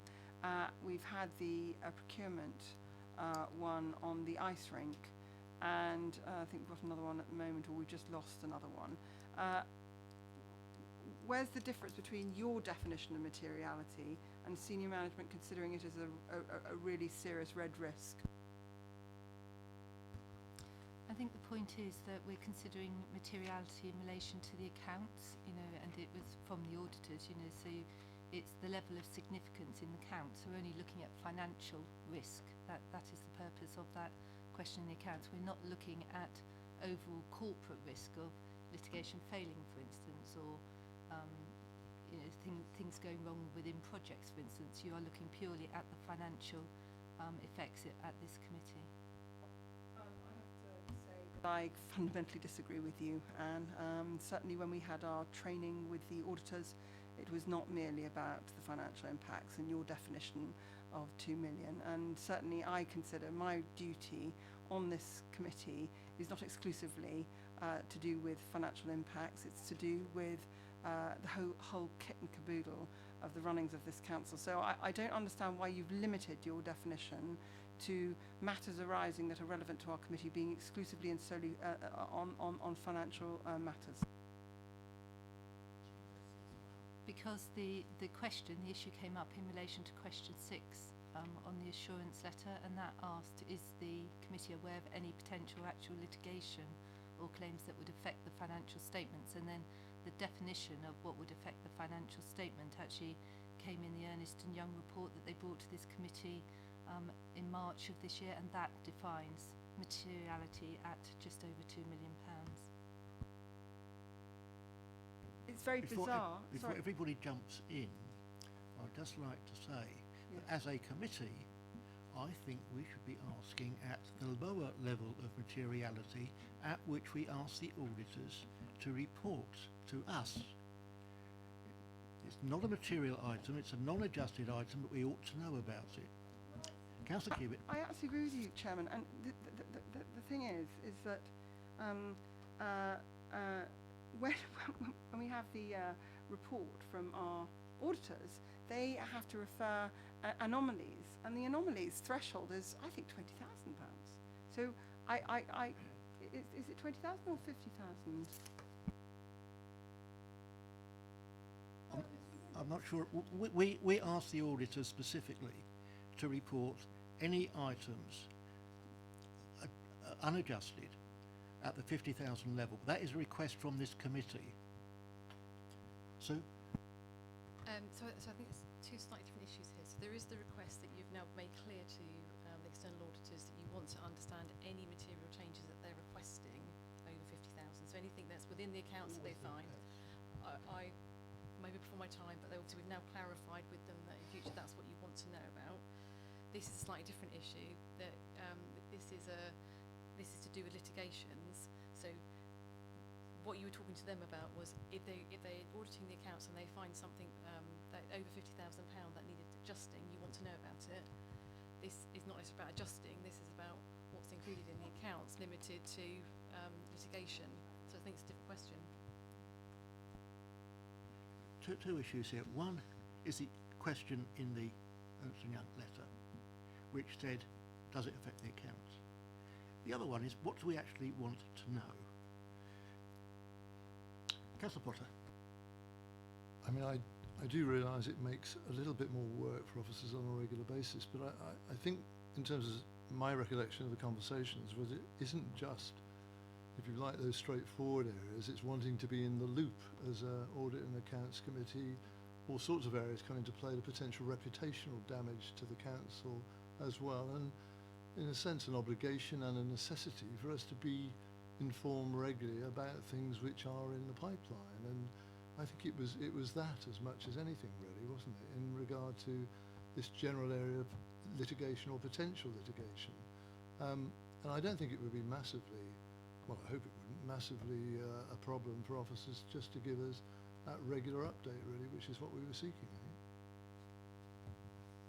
think. I don't believe there are that many legal issues for it to become an issue. We are not interested in chasing non-payment of council tax. We're not interested in things which are reported elsewhere. What we want to know is what is likely to impact on this council, and just flag it up early, that's all. Chair, I think that's really difficult actually if you're talking about reputational impact. So to give you an example, I've been talking about cases here where somebody's taking proceedings against the council, but if you're talking about reputational impact, it could be, for instance, a prosecution that we choose to proceed with that goes wrong. If the press get hold of it, that can have a reputational impact. But if I had to report to this committee each and every piece of litigation we did on the chance that it might go wrong, I can report something that went wrong after the event, but we've got over 200 files currently open in that team at the moment. I'm not saying they're all litigation, but I would think probably a good half of them would be litigation in one sense or another. Everything from debt collection, where you can have an aggrieved individual who's upset if we take certain action that might go to the paper. Do you see my difficulty? I think I'm less interested in what could go wrong than in what has gone wrong. And it's when there are things which are suddenly going to appear in the paper which we know nothing about. And we get no prior warning whatsoever. Sorry, so we're not talking about everything.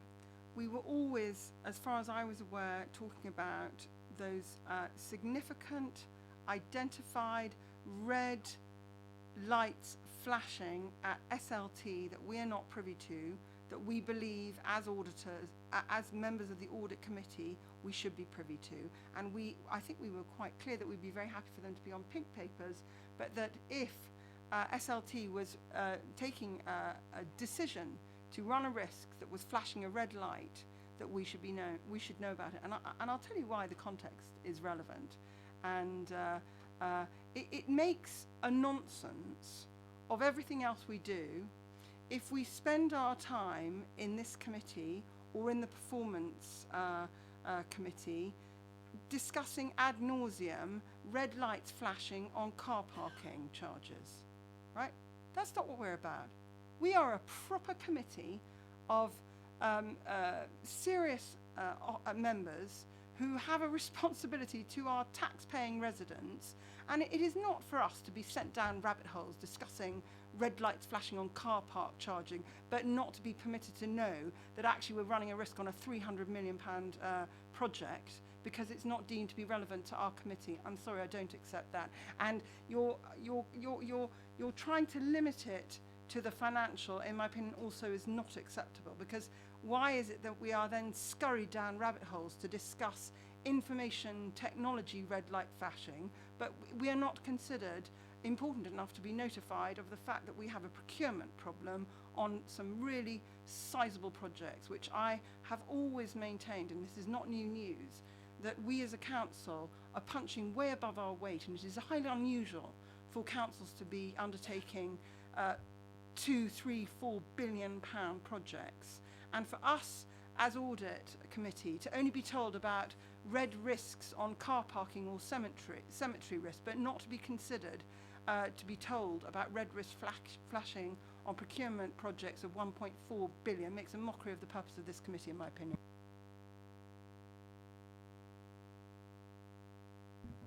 Not wishing to preempt the paper on the risk register, but this committee does have a responsibility for the council's risk, and I'm sure Councillor Taylor would love to say something about risk. Thank you, Chair. I really would like to say a lot about risk, actually, but probably save it for the next paper. But I do agree with Councillor Potter and Councillor Cubitt. This is a little bit wider than just sort of a 2 million materiality level. Lots of things have knock-on effects, and if we aren't aware of a bit of litigation, whether we think, oh well, we'll win that, so it won't be any costs, it doesn't matter, but it might be something that's very materially important to a particular project. So I can, I actually totally understand where Councillor Cubitt's coming from. I'm particularly concerned about risk. And it's probably best to save most of that for the next paper, because we don't actually have or employ a risk manager who is a specialist in managing risk, and for an organisation that has the extent of the risks that we do and gets involved in the projects that we do, I think it's very important that we do that. And so I do think it is important that we extend this a little bit beyond the materiality level. And if I can just ask for a bit of education here, please, Chair, the materiality level at 2.034 million, is that cumulative materiality or for a singular event?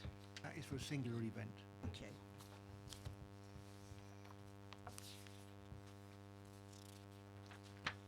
Right. I will ask Anne to clarify what she thinks she could provide us with, and then we'll decide.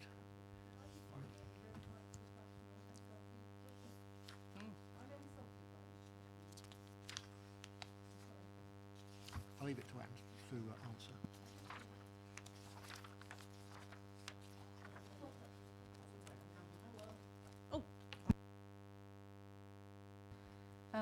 I don't think my role is really to get involved in the corporate risks that are dealt with in the risk register. I can understand the point that if they related to a litigation case, you would like to know about it, and I can certainly understand that in terms of lessons learnt, if we have a failure in litigation, this committee certainly does have a role. But corporate risks are something different to litigation, which is what you asked about. You asked about cases that are being taken against the council and reporting risk to you in that respect. But again, I come back to my point, whilst you pick out the big ones, as I've mentioned 3 big ones here, they're not enormous, but they're more than the routine level. It's where you draw that line. Anne, would you say that there are any items with a potential risk of over 50,000 which are not included in those 3? No. That's what I thought. So there are 3. You've mentioned 2 of them. I think the third one was not mentioned in your report. Is there anything you could just tell us about that in 2 lines? There were 3. Since I've written this report, I can say that the one relating to the procurement challenge shouldn't have any cost consequences for us because we won. The one relating to the property tribunal matter, we understand that the successful applicant won't be making an application for costs.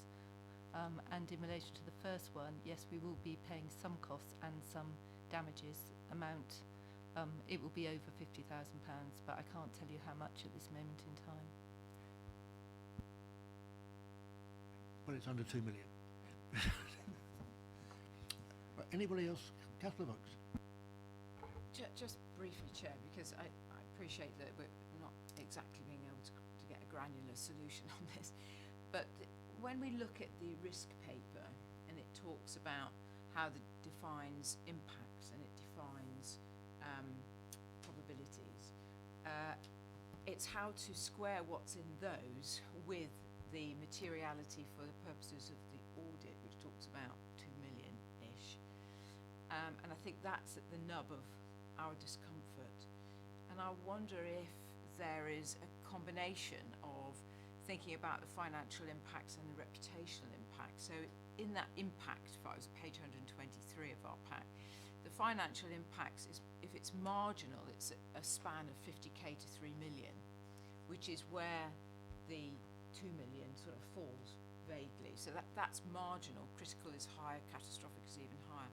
Under reputation, and there is a reputation element to what we're asked on that question 6. Reputation, the marginal is sustained local media attention, and the critical is short-term national, and the catastrophic is sustained national media attention. So for me, there's the judgment, which does unfortunately rest with you, I think, and is about when are there litigation things that have that kind of combination of impact where there is financial and reputation that might, the combination of which actually makes it of interest to this committee because it may then have that ongoing impact on various other things within this borough. So I think it's about us trying to be specific and saying if it's over 50k, and I can quite understand how that in itself might be quite low because it could sweep in all sorts of things, but I think it is something that brings in that reputational bit as well, and that makes it of particular interest, I think, to this committee.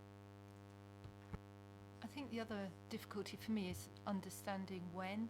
So, reputational impact, most things have potential to have a reputational impact, but often you won't know that there's a reputational impact till you're halfway down the litigation when somebody's shouting about something that's gone wrong.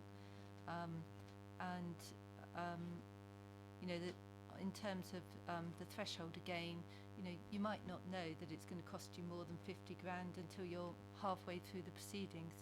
So can I leave it that I'm mindful of what the committee said, that I note that in relation to litigation cases that you do want to know if I think there's going to be a reputational impact or if there's going to be, say, costs of, shall we say, £100,000, when at the point at which I know that I would bring a report to this committee just making you aware of it. Would that be a fair? Personally, I'll be happy with 100,000 if that's... The committee appear to be happy with that. And you would report them to us as and when they arose. As you said before, you can't report what you do not know. No, Chair, I think that's sensible. I'm going to say to you there'd be few and far between, hopefully, because we take action mostly rather than people take action against us. And if lots of people taking action against us, it's a sign that we're not managing risk well. So, if risk is being managed well within the council, we shouldn't have that many actions taken against us. And if I could just make one request, you bring it to the committee as and when, but we get an annual report, even if the annual report says nil, because it does at least mean we are getting a report and you haven't forgotten to do it. Councillor Kewitt, you wanted another word? So going back to your paper and just rereading the question that we originally asked, and then your very specific and defined definition as a meaning that you acknowledge it to have to be within the boundaries of materiality. When we, the letter to the chair dated the 4th of April asked a slightly different question. Is Audit and Accounts Committee aware of any actual or potential litigation or claims that would affect the financial statements? And then you then say that in your interpretation, it has to be 2 million or above to affect the financial statements. And I make the point one more time, is why is it that the auditors have to refer to anomalies of 20,000 and 30,000 if now the interpretation of the boundaries is 2 million? Because I don't understand that. I wouldn't get hung up on anomalies. The auditors set the materiality level as items which, should they arise, are not sufficiently material in their eyes to affect the accounts and do not require adjustment. We have said, I don't care if it's 2 million, if it's anything over 50,000, we'd like to know about it. And they've often come back and said there aren't any, which is great because they've all been corrected. Now, as far as litigation is concerned, I would sincerely hope that the amount of litigation that we're involved in, with potential costs of over 2 million, are zero. However, there are going to be litigation cases in the hundreds of thousands, which we might be interested in because they will affect the council's revenue. And these are things that should be coming to this committee. Hopefully they'll be few and far between, but if they do arise, we want to know about them. Agreed? Total silence. Right, note the report, and Anne has gone away, and we will probably never hear from her again. Thank you.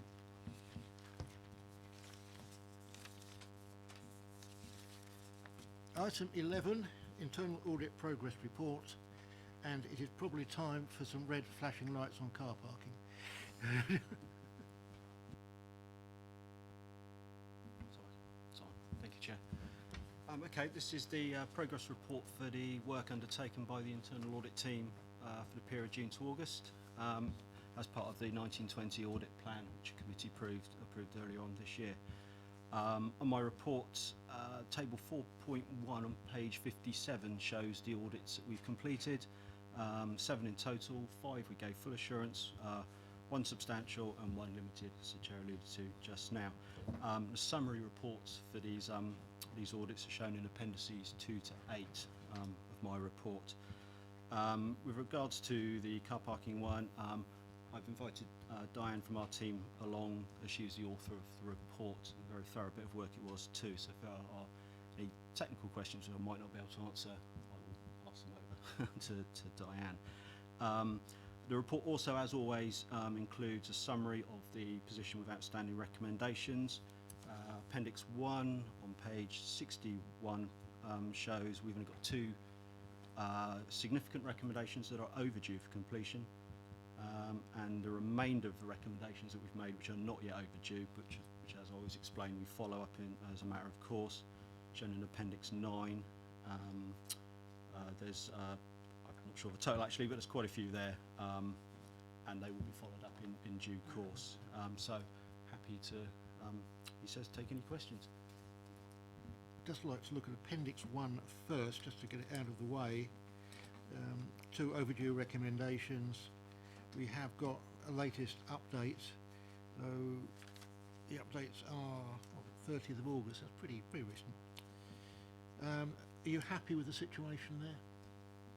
Yes, yeah, totally. And in fact, had a verbal update, I should have mentioned, sorry, recently from the Exchequer Manager regarding recommendation 1.16 on that table, just to confirm he's awaiting just 3 service areas to confirm position with their asset register. So that's,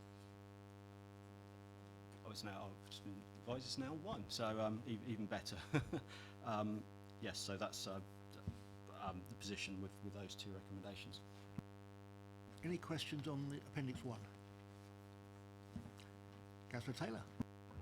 Thank you. Obviously, you know, the purpose of internal audit is around about controls, and it is in fact a control process in itself. It does seem to me that 18 months on, is it nearly 18 months on this has been going on for the inventories? It seems to have been going on for quite some time. Oh, this one's June. The other one that I'm thinking about is in another part, which is about the property investment registers. How do we get to the point where if actions aren't being taken, what do we consider to be a timely period of time for actions to be taken before some sort of enforcement is undertaken? Yeah, Thank you, Chair. In terms of process in following recommendations, we do have a rigorous process in place. We will continue to inform you of any overdue recommendations, and it's the powers of the committee, if they are concerned of any recommendations not implemented, that they can call that head of service to the committee to explain why. If there are recommendations outstanding for any length of time, we have the right to summon the relevant manager to this committee, and we will set up a complete style chamber for them. So that can be done. Okay, looking at the internal audit reports, the majority of them are full, with income collection substantial. So the situation there is reasonably satisfactory, if not very satisfactory. However, car parking certainly needs some looking at, because that is an area that, yes, it was looked at before, and they looked at it before, and it had substantial assurance. Now, I asked, yes, I know that they've extended the scope, but in terms of the area that they looked at a year ago, has that area deteriorated? And the answer was yes. I've asked questions about staffing. I understand that the part-time admin assistant has been off sick. I understand they've had about 3 different parking managers. There's been a gap in replacement, and we have a new parking manager now who's just taken on the job. And I think they have been very lucky in that they've had a very thorough internal audit, which has flagged up all the problems that that manager needs to look at. And that's going to be a hell of a job getting that done by October. And I think as a committee, one of the recommendations I would suggest is that we ask the manager to come to our next meeting in December and ask what were the lessons learned, how have they managed to plug the gaps. And I realise that things will happen between now and then, but let's see what comes out of this debate and take it from there. And I welcome questions. I'll start with Councillor Westbrook.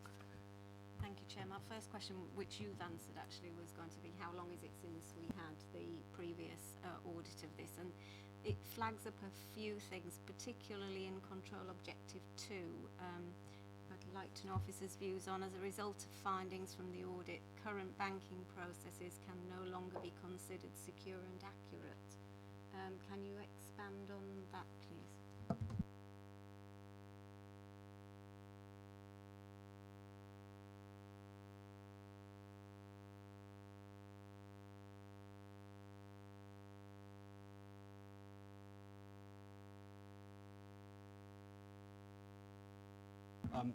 Yeah, so this was an area where, as it's been mentioned, previous audits that we've done have looked at the cash collection, the comparison between what's actually receipted by, actually received in income, and then actually appears on the audit tills of the car parking machines.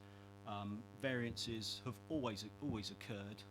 Ticket machines get jammed, and that sort of thing. But we have, as the audit noted, the number of variances over the last year, yes, have increased for reasons which I have to be honest are unknown, as the response to the recommendations was that they will look into it. I haven't got anything, can't add any more to that, I'm afraid.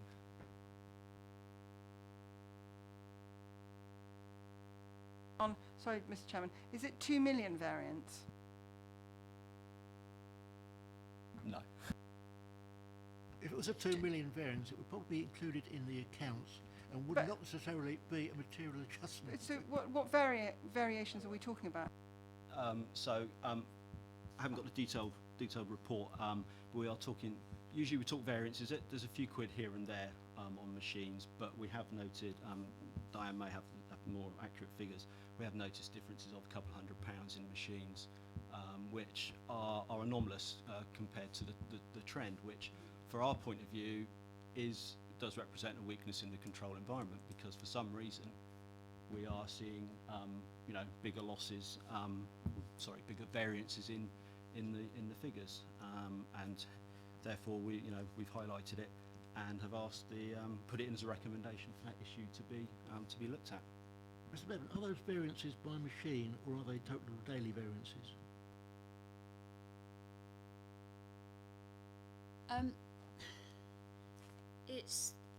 It tends to be by particular machines, and those variances are growing. So we've highlighted certain machines that appear to be having the most variances and the most significant variances in what's being banked and what's on the till receipts. So yes, it's been identified that it's that sort of area that we need to zoom in on, and the variances can be anything from a couple of hundred up to about £1,000. What staffing level do you think should be applied to this area? What resource should be committed? Because it does say there's a part-time administrator, the parking manager's spending time doing administration, which he shouldn't be. It does sound as if the level of managerial control is very stretched. Have you any recommendation on that level?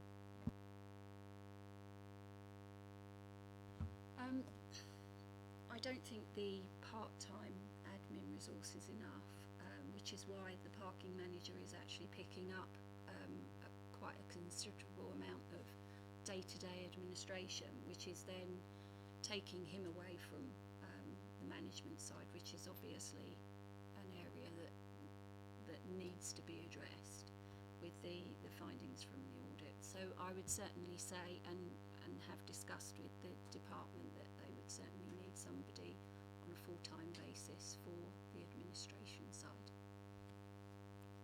Have you had any response from SLT on that request? No, not yet. No. I'll just throw that question at Sue and say, given the tone of that entire internal audit report, has there been a response from SLT on the need for something extra? Obviously this service isn't within my remit, it's under the remit of the Director of Borough Services. I'm aware that she's currently looking at the parking services resources, but in terms of a SLT discussion, that hasn't come to SLT.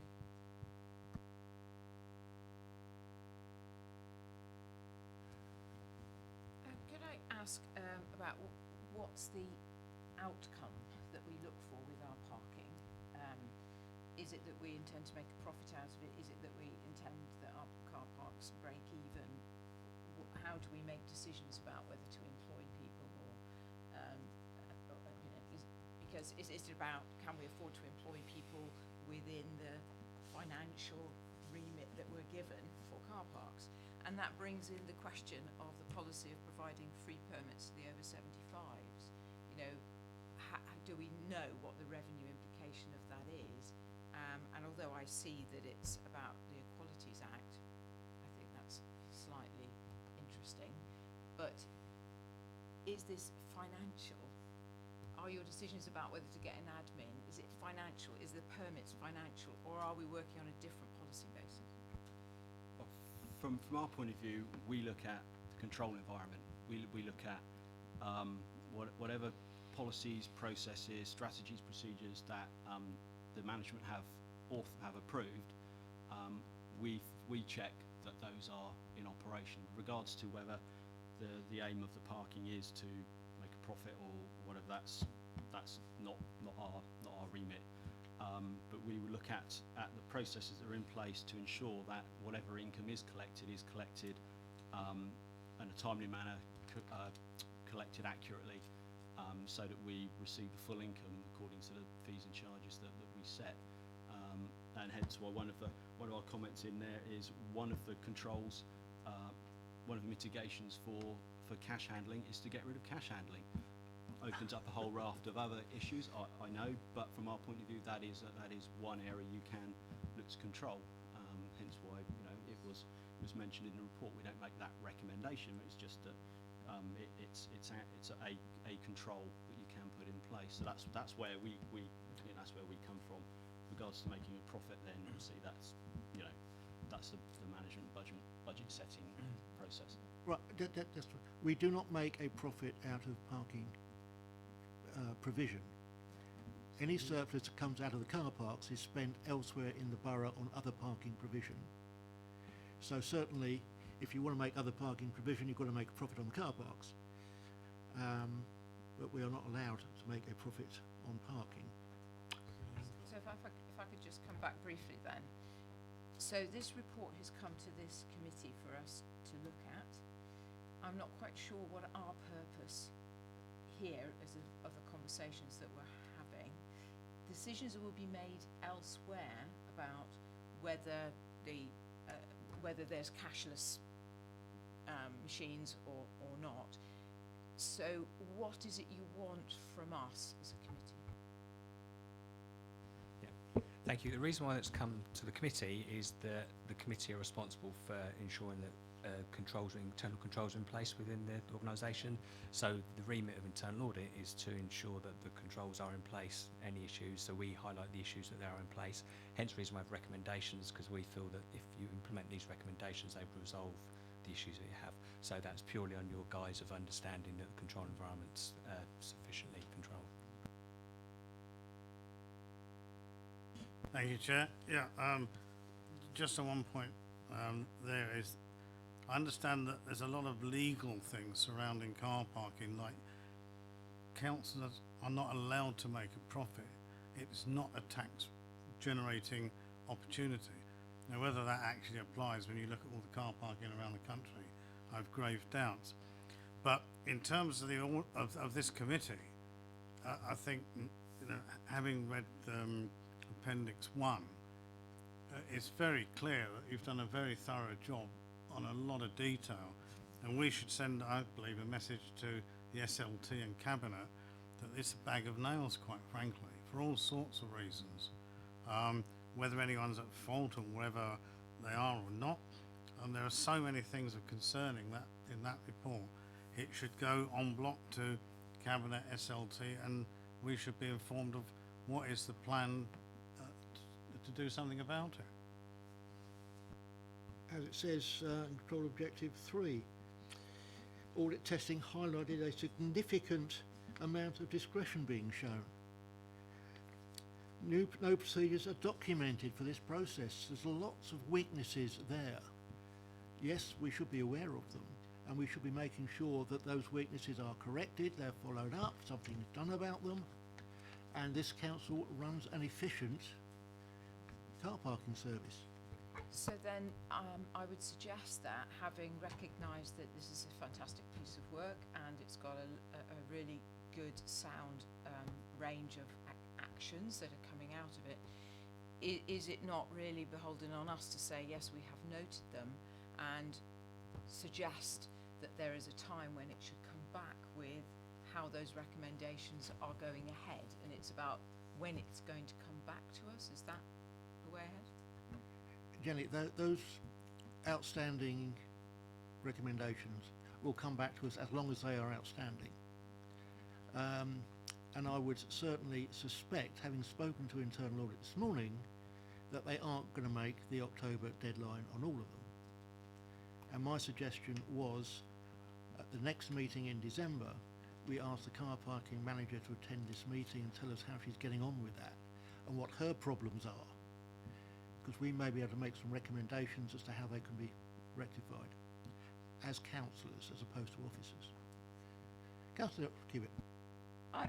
Mr. Chairman, I beg to disagree, actually, because I have sufficient confidence in the council. I don't want to micromanage their activities with regards to car parking. I'm delighted that Internal Audit's doing its job, and I used to be an internal auditor, and they've done a brilliant job. They've identified an issue. I don't want to be involved in the management of it, and if it's still a red issue, of course it becomes an issue, but otherwise I really don't want to talk about car parking anymore, personally. Because I think we're much more, this is why I said what I said in the paper before, and actually the previous 2-3 papers. We're a really important committee that's supposed to be high-level strategic, ensuring that the management situation of this council on big issues is sound, because we have to sign off on the accounts. And it's important that we get this, and it's important that we see that management does it, but we don't want to micromanage on things like that. Can I ask a question? How much revenue do we raise from car parking?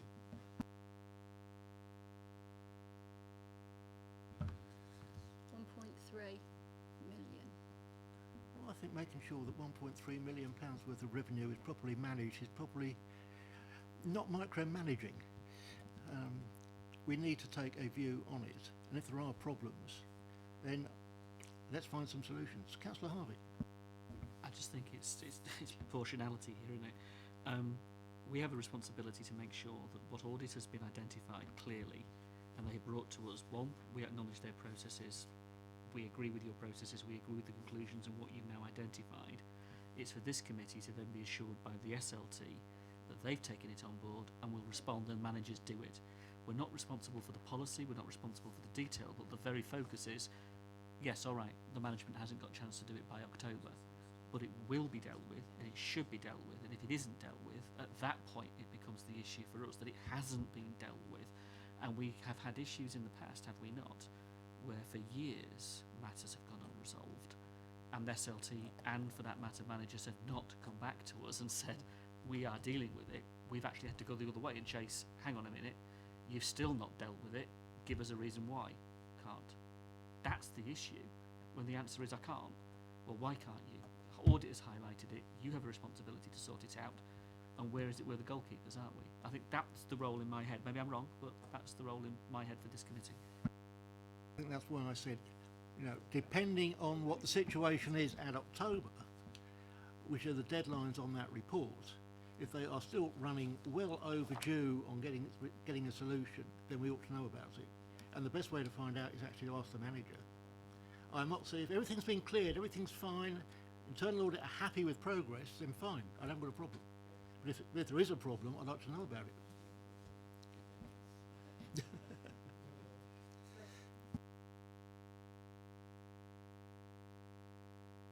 Mr. Gundry, did you indicate?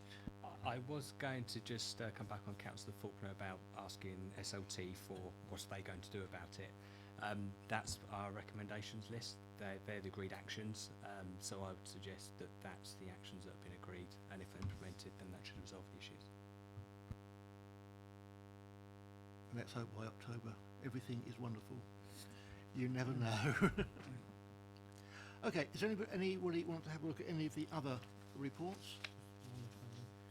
You may. Yeah, page 98. I just want to mention that under the IT, the IT side, which has got full assurance. It's just on page 98 under service recovery plans. That did concern me as to whether the comments that you've made there justify a full assurance on this particular aspect. I.e., you know, it's the fact that the continuity board hasn't met since 2018. There's no permanent arrangements. Well, the end, yeah. Page 98.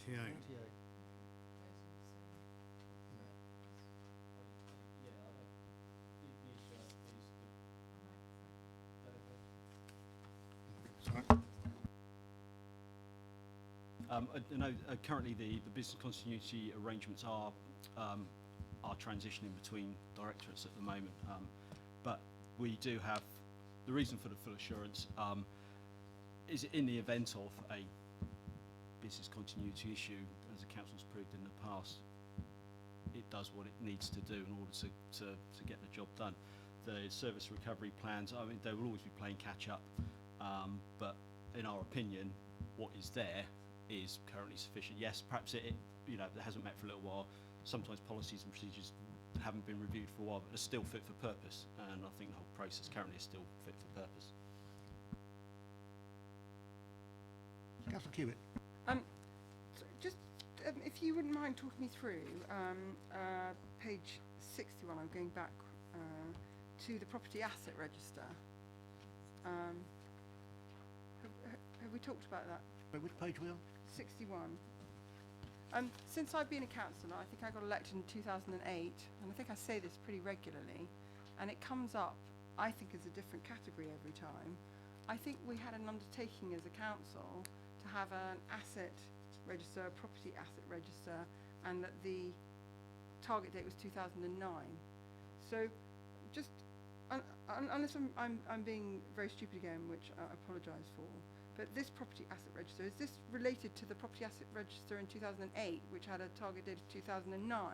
And if it is the same, why is the original target date July 2019? So, My understanding is that this relates to the fact that we have to outsource our annual valuations for the annual statement of accounts, and as part of our recruitment process in terms of filling all the permanent roles within the property services team, we want to ensure that we actually have that resource internally rather than paying for an external consultant to do it for us, which gives us more capability in terms of having those signed off much earlier in the process. So it's not to do with the asset management plan itself, this is to do with somebody suitably qualified within the organisation to sign off the actual valuations. So the register, the property register, which I'm referring to, dates back 2008. Does that exist now? Do we have an asset management register with evaluations? That exists. This is something different now that looks very like the 2008. What's the difference? As Sue's just said, this purely relates to having a qualified person in position to sign off assets, the valuations where the recommendation before about implementation of a new system. That's all done and dusted, signed off. It's probably 12 months ago. So this is a new recommendation from an audit that was conducted in July of this year. however, if we look at 116 above with a date for completion of May 19 and a comment in August, Exchequer Services are still awaiting response from some teams to confirm asset ownership. What are we doing about chasing those teams up? But as Sue said, yeah, we are now down to one, and spoke with the Exchequer manager this week. He is pursuing it. I must say, I'm not sure what that one team is, but we will follow that up.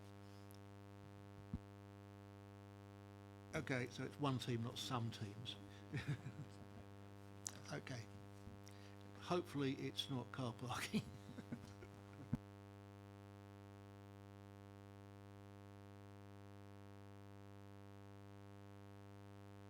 Mr. Potter. So, I now understand obviously the reference there is obviously to the post, property manager, and that's been well explained. It's probably only me really, but going back to what Councillor Cubitt raised in terms of the property asset register and its completion and it being signed. Sorry, it must be me. Has that come to us? Have I seen that, and have we seen it as a committee in its finished form? Is that just me missing that? I'm sorry if it is.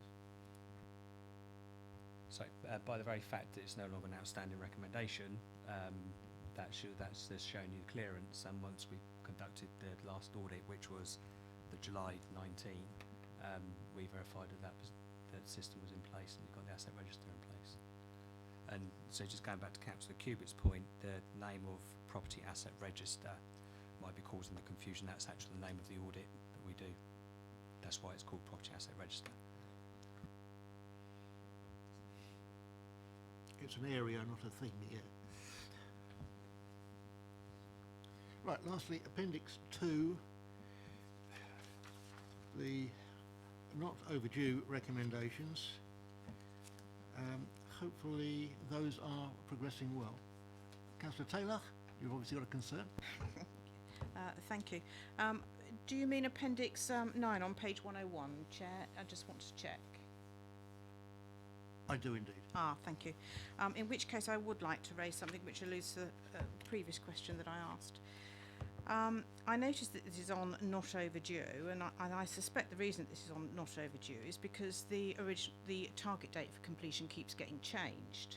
Now, it seems to me that if you change a target date, it is overdue from its original target and therefore ought to be in the overdue report. I'm particularly concerned because the audit completion is March 18, that's nearly 18 months ago. There are clear actions, it's shown as, red fundamental, and there have been a number of changes to the target dates. 1, 2, 3 changes the target dates. The information, the latest management comments, looks to be several months out of date.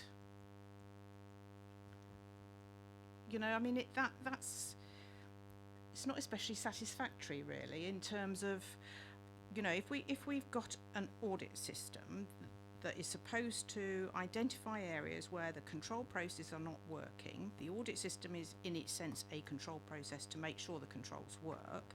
And if we do absolutely nothing about things and let targets slip by a year and are prepared to put them under other recommendations not overdue, then the audit system as a control system isn't particularly effective.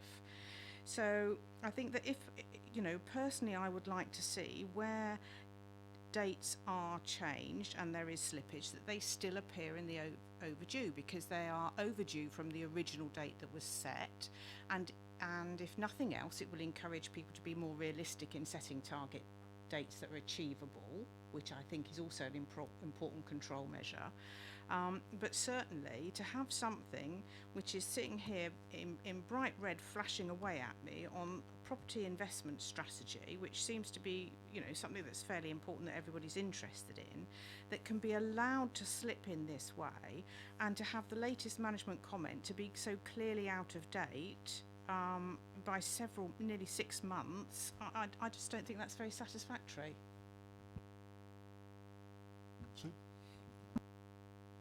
Well, firstly, I can only apologise. I'm not sure why that hasn't been updated, but I can give you a verbal update now.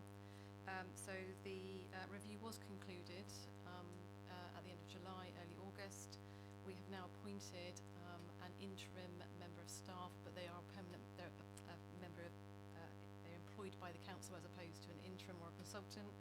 They are now following up the actions that were identified in that report, and we're currently in the process of recruiting to all of those resources and removing our interim resources for permanent staff, and looking at our succession planning on how we can bring internal staff through and develop them to make sure we don't have this situation again. So I can only apologise that wasn't updated, but we have actually moved that point on, and we've concluded that action now.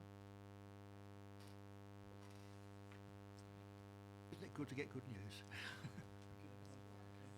Yes, Richard.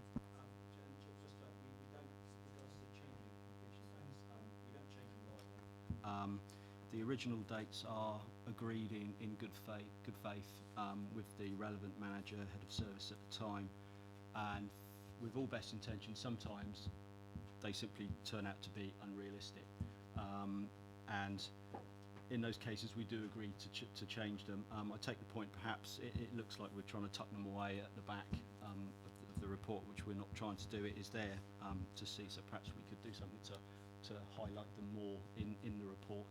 But I apologise if there's an update there that I should have put in. That's my omission. But we don't change the dates lightly, and we do vigorously chase up every single recommendation. So every single one in here is overdue, is being chased.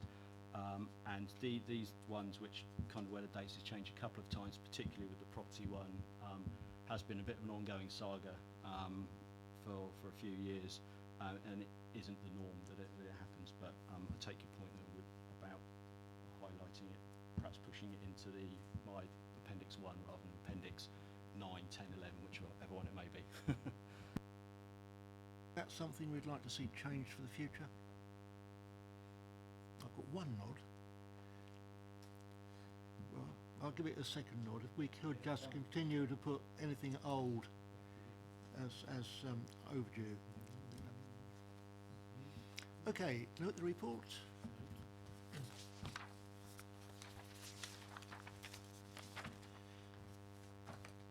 Right, review of the corporate risk register. Mr. Gundry, take us away. Thank you, Chair.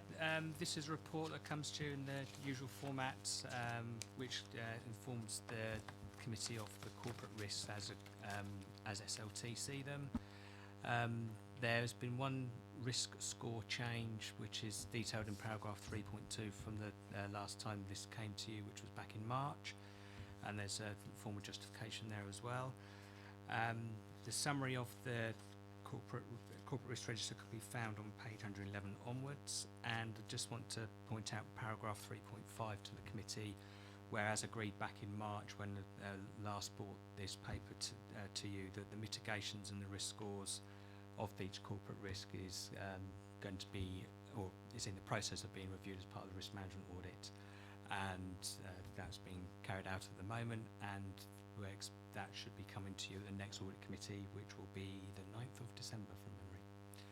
So just pass over to questions. Questions? It's gone very quiet. Councillor Taylor, are you content? Thank you, Chair. I'm more content now that I know that the mitigations and risk scores will be reviewed, and we'll look at the 9th of December to get a report back on that. I mean, I think my general comments would be around the categories for defining likelihood and severity of outcome. They are a little broad in some cases, particularly likelihood range, you know, possible being 15 to 50. I mean, that's quite a broad and also very subjective sort of description. I would expect to see something tighter, given the nature of our business in these descriptions.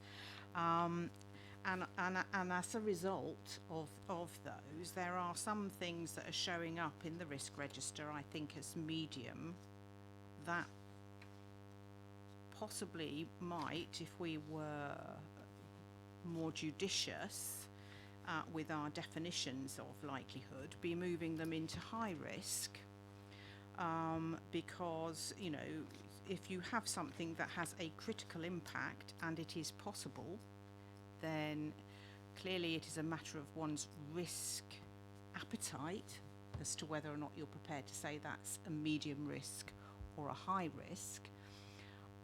I would have thought, based on the things we typically discuss, that we would not have been an organisation with a high risk appetite, and therefore I would have expected to see things that have a possible with a critical appearing in the red zone, not in the amber. And so I am concerned a little bit about the definitions for likelihood and impact, whether they're particularly well understood across the organisation or well applied, and that as a result of that we may actually be under-assessing a number of key risks, particularly in relation to strategic projects. I mean, you know, apart from anything else, it's a typical example of you know, staffing issues, for example. Losing lots of staff means that really actually it's not just possible now, it's extremely likely, isn't it, if we look at the turnover rates. One question I would ask, what training do staff get in risk management?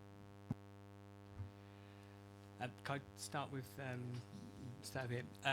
I'd just like to remind the committee that the Appendix 2, which gives you the definitions, which is part of the risk management policy, was actually approved by this committee back in March.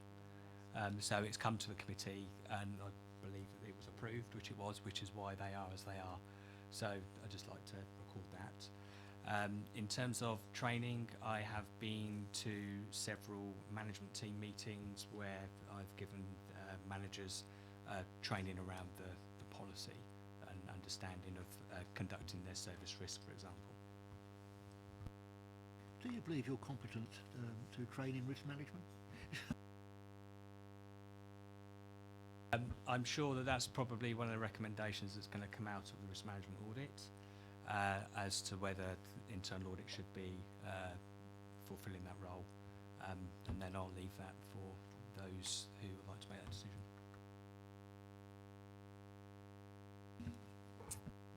Thank you, and I appreciate that these are subjective, and you know, we've put impact and we've done probability and we've tried to make it as granular as possible, but at the end of the day it is subjective. But I want to return to a subject that I brought up in the last meeting with our annual accounts in the staffing, skills and capacity side, that we do spend a lot of money on interim and agency staff. We do have a high turnover, I think. We also have, in earlier reports to this committee, the risks around not appointing, Councillor Taylor just raised the one, not appointing staff to the property investment strategy that may have had an impact on whether we delivered it or not. So, you know, when I see the medium risk score for that one, which is saying it's a possible likelihood and impact is marginal, and I go back and look at the impact things, and for critical it says the impact is that the outcomes of the business unit are compromised, then I'm thinking, you know, how do we decide that this isn't critical? Because it appears that we do struggle to get some of our key staff in post, that we are resorting to interim, which has implications of its own, and yet the impact remains marginal. So I just continue to push back a little bit on how these risks are rated. Thank you, Chair. That's the view of SLT because it is their corporate risk register, and again that's where the internal audit on risk management will look at those risks. They will look at those scores to see whether they are reasonable, and hopefully that's where the assurance will come to the committee whether they are or not. Now, I appreciate that you're not responsible for that risk rating. I absolutely understand that. My pushback is in sympathy of the fact that these scores have to stand up to an objectivity, and I would say at the moment that they don't feel quite right. You know, there are some ones where you'd expect to see them red. You know, cyber's red, so it should be. But there are one or two others that you think actually are our ratings, the definitions quite right? Are we getting the right judgment on them, because it doesn't feel quite right? Can I ask Sue to come in on this one, tell us what SLT's involvement is with the risk register, because she has talked about what a robust system they have. So the risk register, the corporate risk register does come back to SLT. It is discussed. It is challenged by the directors against the other directors, and we do have a discussion around this.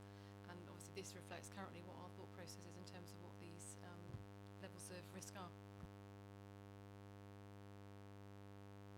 Councillor Kiewit. Can I put it in context again? And I agree with Councillor Fo's comments completely. Is with the Manydown. The Manydown outline planning was supposed to have been approved how many years ago? Two years ago? And that is probably the largest project we've got, and yet this is down within the partnership and projects and relationship category, and everything is medium. And I just can't understand how a council like ours, with some huge, very, very large scale projects that are already heavily delayed and are having big impacts elsewhere, can be categorised like that. I think that's probably a question for SLT.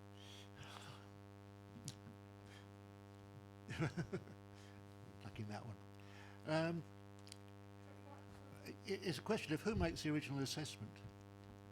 I would quite like an answer from Sue, if possible.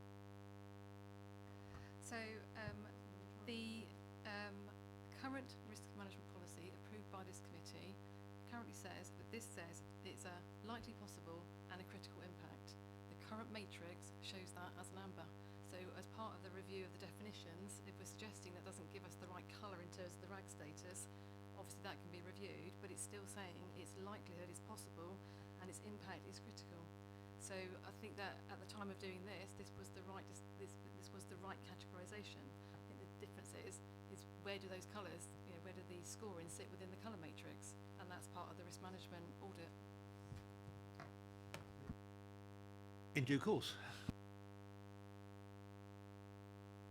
think there's a lot of things possibly which need adding on to the pending list, so that we can take them up at the next meeting when we get the risk report for internal audit.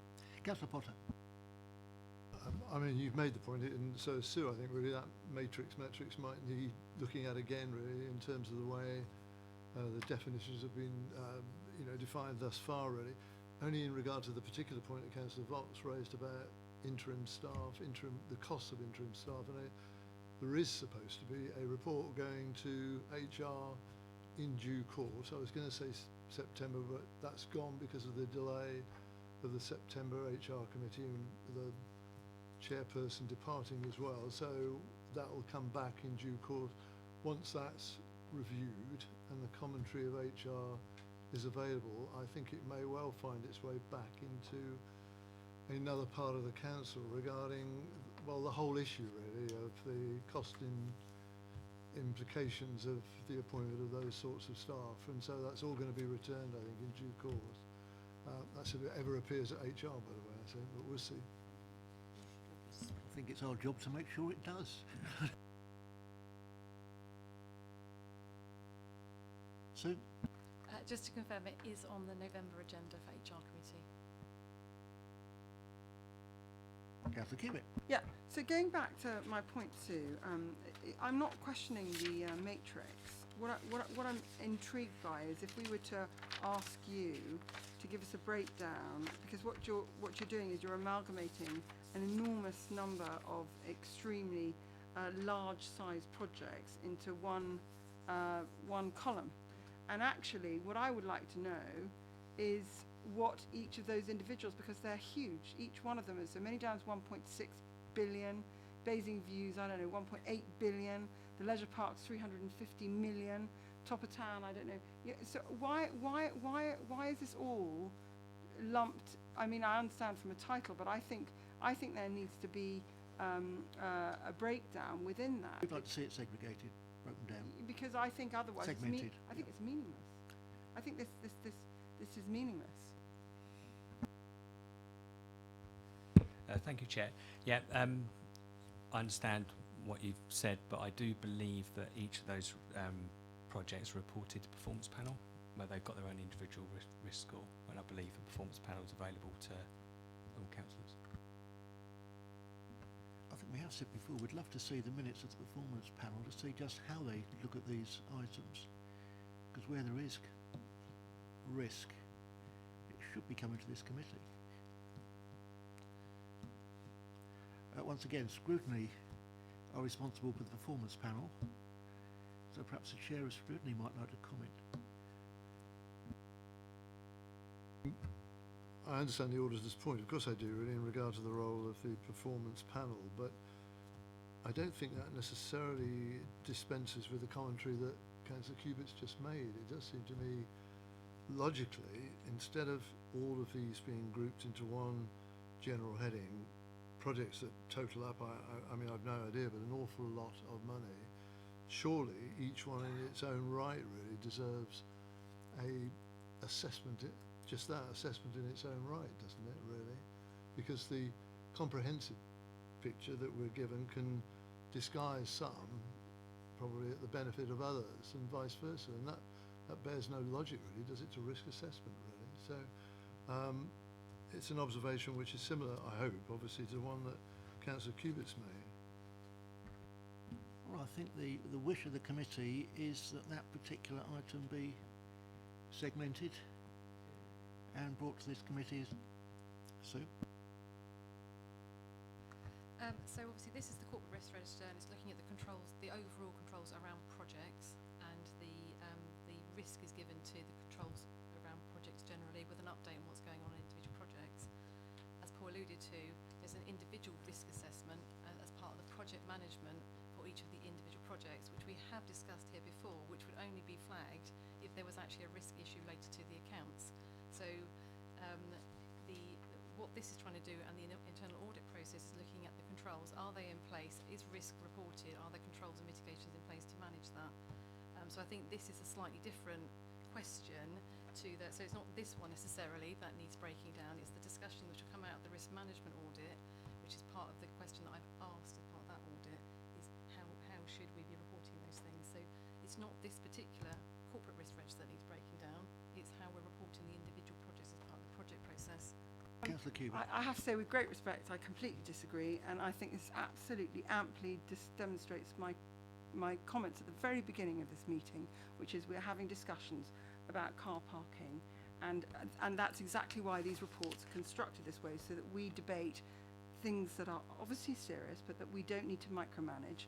Whereas, as strategic audit committees, we should be absolutely probably one of the only things we should be seeing is the individual risk reports for these individual 1.6, 1.8, 350 million pound projects, and that it does intellectually, with great respect, so it doesn't make any sense at all that we be debating issues that impact 15,000, but that we're not allowed to see issues that are red flags, or that they're breaking down so that we know there are no red flags on projects that are worth enormous amounts of money.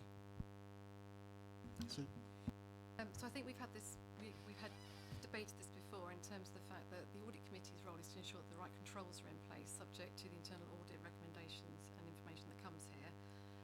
What you can do as part of the external audit remit is ask them to look at particular projects and around risk and whether they feel the controls are in place, and that is another opportunity for you to bring that to this committee. But in terms of, this is the corporate risk register, what do we think the risk is around project management? That's one thing. The risks along each project are part of each of the programme boards, and are there controls in place, which is what the internal auditors look at in terms of, is the risk is properly identified, are the mitigations in place, and are the controls in place to do that. Obviously, if as a result of those reports, it suggests there wasn't, you'd have a list of management actions which would then be required for you to have some comeback on. In terms of looking at the individual risk logs for each of the projects, that is not the remit of this committee. I do not believe that I, sitting on this audit committee, can do what I believe we were trained in the training course that we had before Sue arrived as the new executive director, can hand on heart state that we are doing our duty in this committee if we're being allowed to discuss issues like car parking or cemeteries, but we're not allowed to discuss the very significant risks that are involved with the projects that relate to 1.8 billion, 1.5 billion, 350 million. I'm sorry, it's intellectually incomprehensible. I mean, I'm complete. I can't understand how you could defend that position, because that is what we are here to ensure that our residents are protected. And Sue's absolutely right, we've had this conversation before, and it's evident that they don't wish us to see those risks, or that there's no rational explanation why those risks can't come to this committee on a regular basis so that we witness it. Because why is it that the many down, and what are the impacts? And I'm not wanting to micromanage at all, but I still think there are significant risks that are exposed in this council that we're not privy to at this juncture. And we're witnessing major slippage on massive projects that are worth phenomenal amounts of money to this council, and we aren't aware of them or only learn about them by default. as a committee, we are responsible for the controls, the management controls over the project. From what Sue says, we are not responsible for the projects themselves. We do not micromanage, no matter how big the project. Yeah. So if Sue is correct, and I believe she is, then the assessment of the controls over the project are correct, and that is the correct way to do it, and they are the same no matter what the project is. So it doesn't actually matter if they are lumped together, because the controls are the same. If you want to have a look at the individual projects, I suggest you look at the agenda of the performance panel. Sue.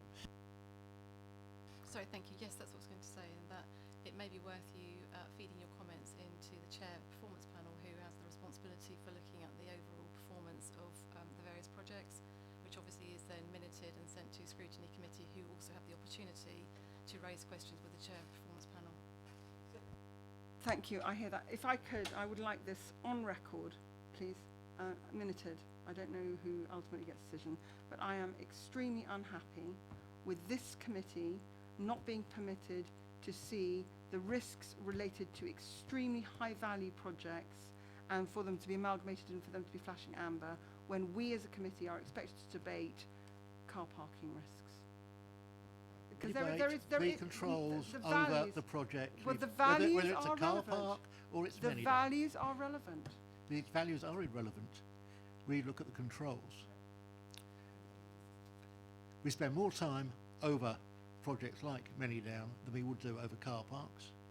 I haven't actually seen an internal audit of Many Down in the project itself. Now that is something, if it did come to us, we could debate. But as it hasn't, Yeah, sorry. You have had reports, I think, for the last 3 years on Money Down governance arrangements. what does the, and that includes risk management? Yeah, risk management is part of governance, so we've looked to ensure they've got the relevant risk register in place, etc. Could you ensure that Councillor Cubitt gets a copy of the last report?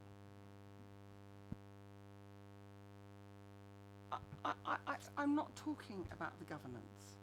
I'm talking, anyway, I don't want to, I've said my piece. I'm not talking about the governance. I'm talking about real financial implications of huge projects and if they've got red light flashing and if it is indeed, if each of these individual projects are going to performance, I believe I'm now on performance, unfortunately I can't go on Monday, but thereafter I will be going, then fine, but I'm actually questioning why they're going to that committee. I think it would be better for them to be coming to this committee because of the size of the projects related. Does anybody have, well, from the officer's point of view, a preference for where these things should be going? Because they're going somewhere.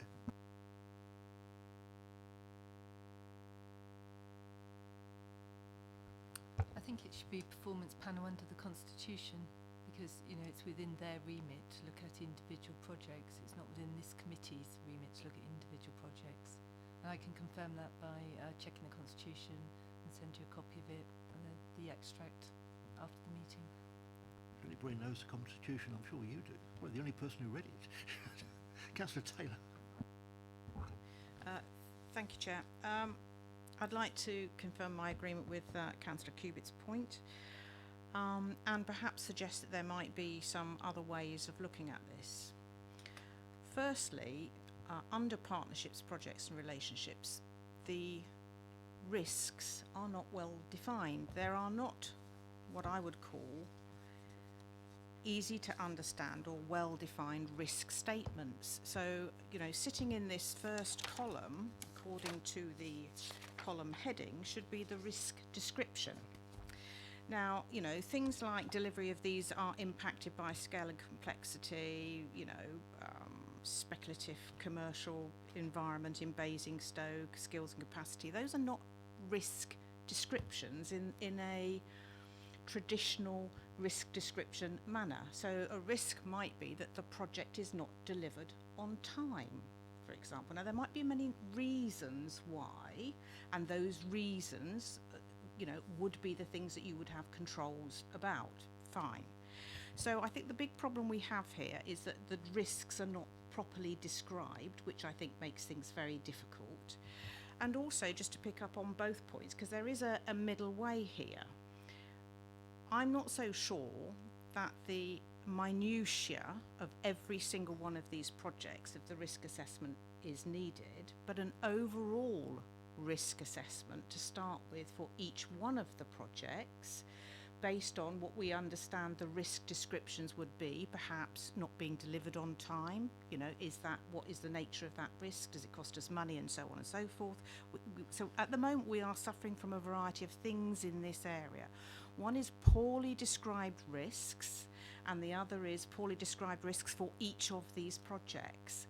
And I think that you could very easily have each of these particular projects individually identified with an overall risk rating for each of those projects. And as long as we understand what the risks are that have been taken into account, like under delivery or delays or any of those sorts of things, and we see the individual rating for each one of those projects, then that is enough for us to know whether or not, if something suddenly becomes red, that we can say we need to think more closely about one particular thing.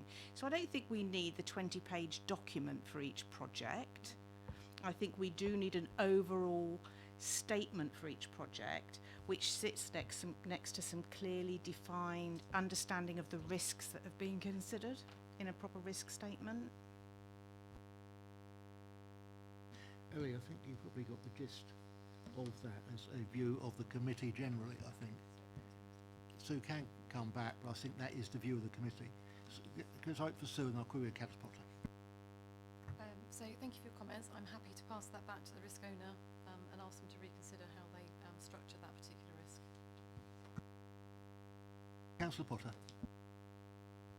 I mean, I'm content with a appropriate reference from this committee to the performance panel. The two things are not necessarily mutually exclusive, it seems to me, in the way that we approach this. And I do just make a simple point, really, in regard to, again, I'm not the expert all of you are, but in regard to the role of this committee, and it's what we generally would describe as its strategic role, really, it seems to me something like, let me take Maladown as an example, where clearly there have been delays in that project which have massive implications for this borough. I don't know why some of those have occurred. I think I know why some have, but not all. One thing I do know is those delays have resulted in this council not having a 5-year land supply, with all of the implications that go with that. And the implications of that for the council in a number of areas are just one of the things that I think probably should be examined. And that's a project in its own right. And for it to be associated with others which would have entirely different analyses just doesn't seem to me to be the right way of doing it. So I think we can do better than we do now. And I would have thought that this committee, because of its strategic economic responsibilities, should be looking at that and should have proper information on that, which we haven't got at the moment. That's all I say. Anne, you want to come in? Chair, I've just opened up the Constitution. It's Scrutiny Committee that is actually charged with reviewing and scrutinising the performance of the Council in relation to its performance targets and particular services. Performance panel is set up by Scrutiny Committee and doesn't have its own objectives.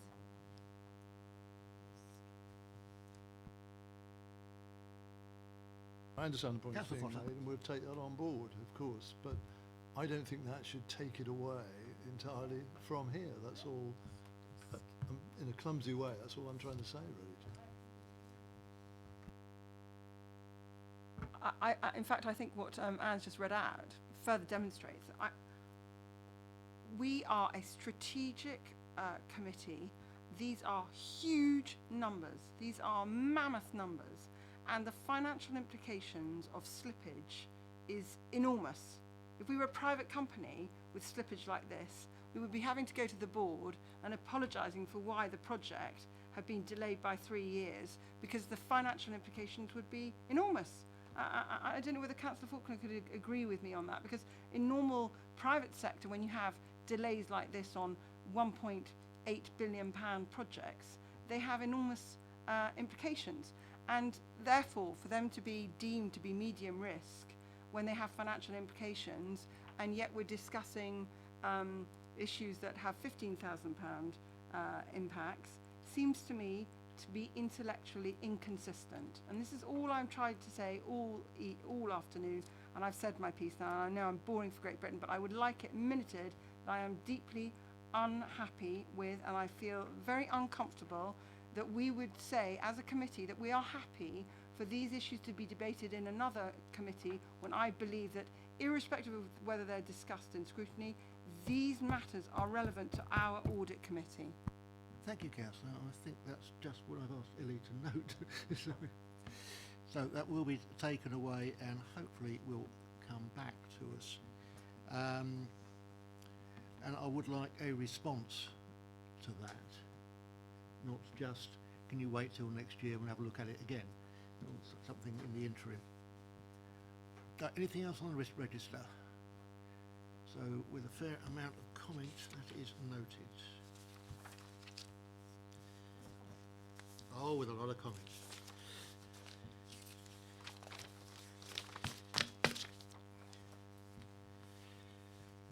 Item 13, Regulation of Investigatory Powers Act 2000, Annual Review Policy. There's been no change to the law. The only changes to the policy are the names and the date. Anne, you're going to say a few words, probably exactly the same ones.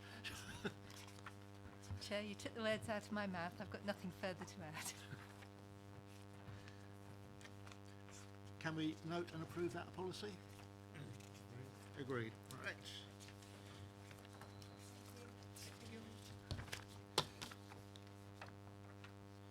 Moving on to 14, General Data Protection Regulation, notification of data breaches reported to the ICO.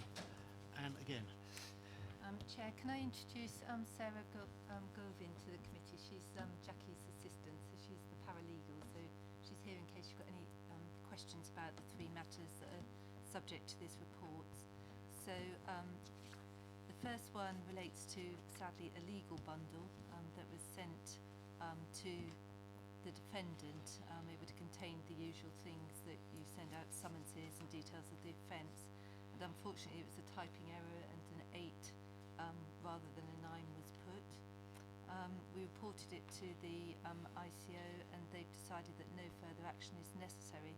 Their recommendations are set out in the report, in particular carrying out regular audits, trying to trace the bundle and get it destroyed, refresher data protection training, and they're actually recommending biannually rather than annually, which is what we do currently, and using this example for training for staff.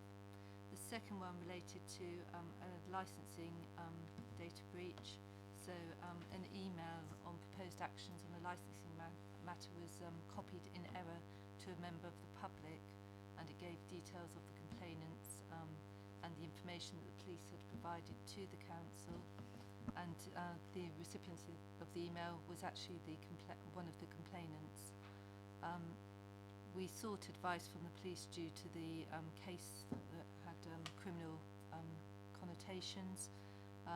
Again, we reported to the ICO and they've recommended that no further action is necessary, and you'll see that the recommendations are much the same, so robust processes, spot checks, biannual data protection training, and using it as an example in training. The last one actually relates to a complaint that a former employee of this council made to the ICO relating to the recording of 2 council meetings that took place on the 26th and the 14th of December, and this related to the removal of the political assistant posts. Explain to members that a public meeting is about to reconvene. All discussion on pink papers must now end. Ask the lead officer to bring any press or members of the public still clamouring to get in, and ask committee admin to turn the webcast back on.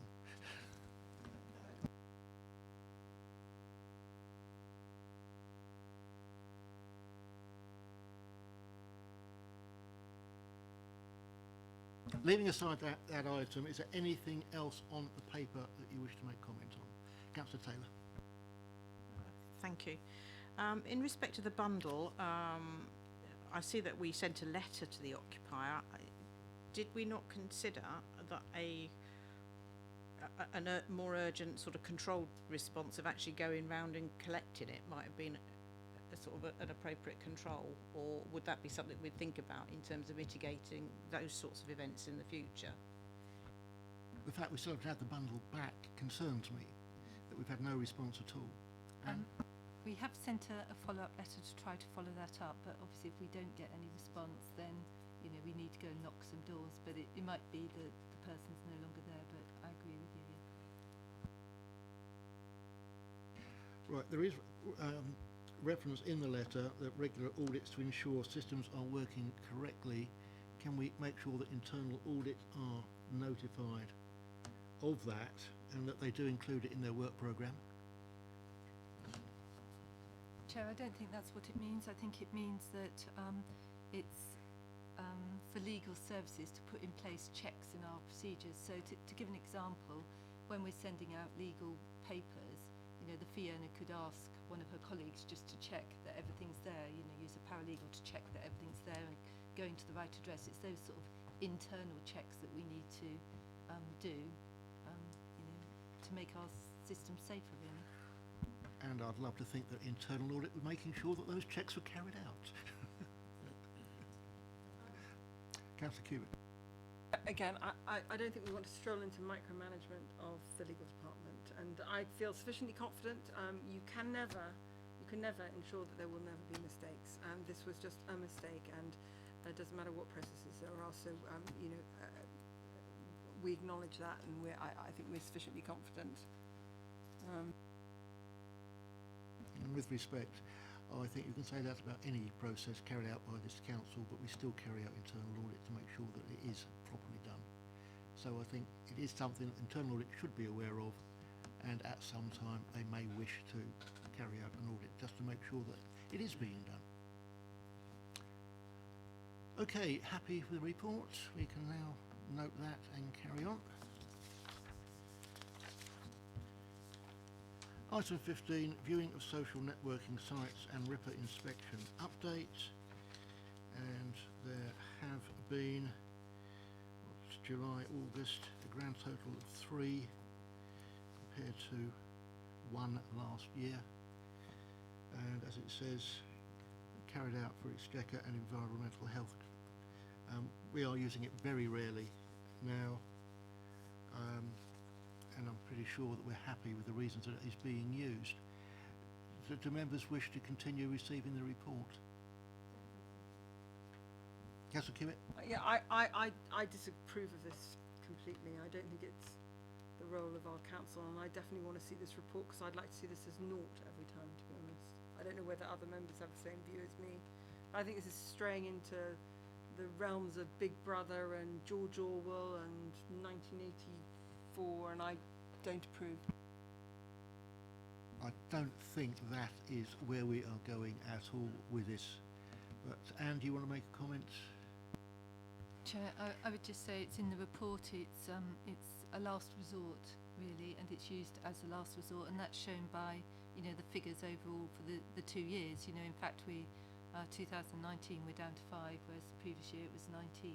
So, you know, we are aware of the sensitivity of using these powers, and, you know, we don't use it lightly.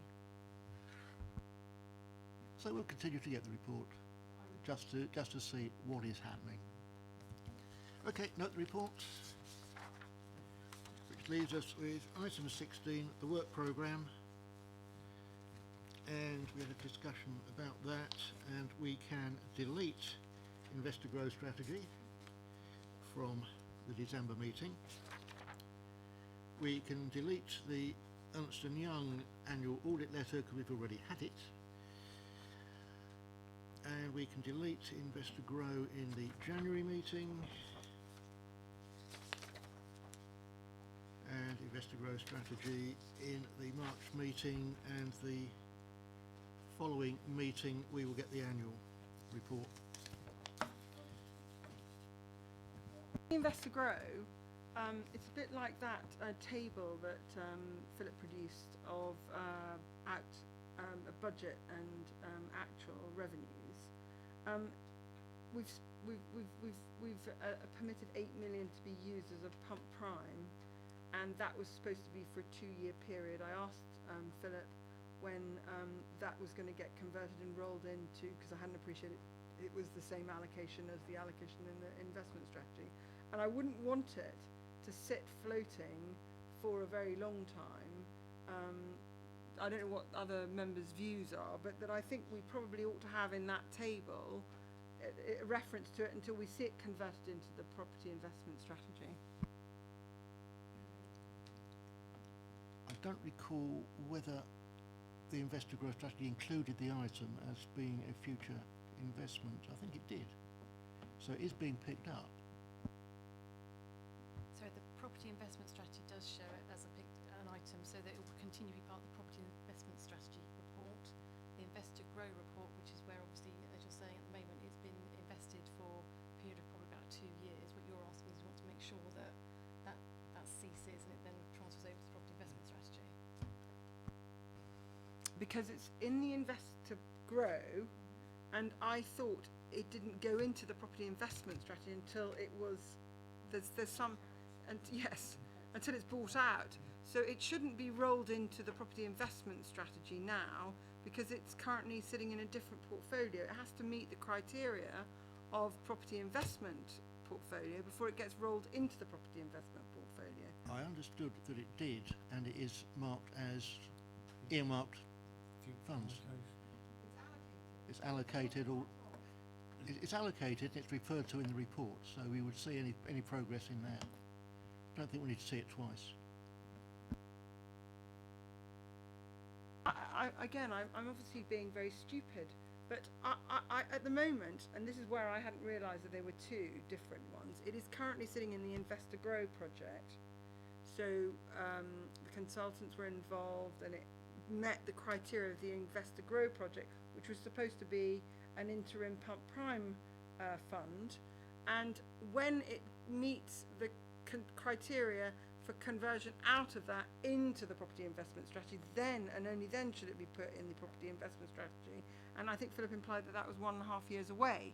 And in the intervening period, I think we do need to see a return saying Investor Grow balance 8 million, and the allocation for Eli Lilly for the property investment strategy as an allocation revenue generator, because it's not part of the revenue generation of that portfolio until it switches into it, and it needs to switch into it when it hits some criteria. Can you clarify any of that, Sue? Hopefully. So, two different reports then. So, property investment strategy, absolutely right, it shows it as earmarked.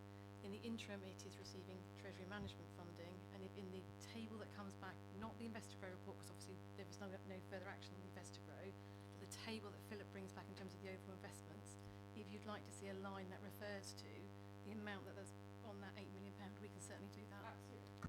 I'll tell you why, because it goes back to my original comment, which was that when we approved the investment fund, it was to generate an additional £2.1 million. It's currently generating 1.2, and the Eli Lilly allocation under the Investor Grow is revenue that's unrelated to the revenue that's being generated by the property investment fund. So in terms of, Philip will obviously circulate a note in terms of the 2.1 million and clearing up that point and how that all feeds through, so that will be circulated to the committee. But in terms of the ongoing report, we're happy to have an extra line in the table which clarifies it, and we can amend the table to say this is what the original makeup was, this is what we're currently returning. That will help clarify the situation in terms of the various elements of the expected annual return. To be completely clear, I would like to see, for good order, Investor Grow Legacy Fund 8 million Eli Lilly, revenue X, and Property Investment Strategy Y. And only when the legacy of the Investor Grow Pump Prime then gets rolled into the allocation, then that line disappears, not before then. Yeah. So you're asking for the line to be in the Investor Grow report. So yes, as Investor Grow Legacy, but within the property strategy.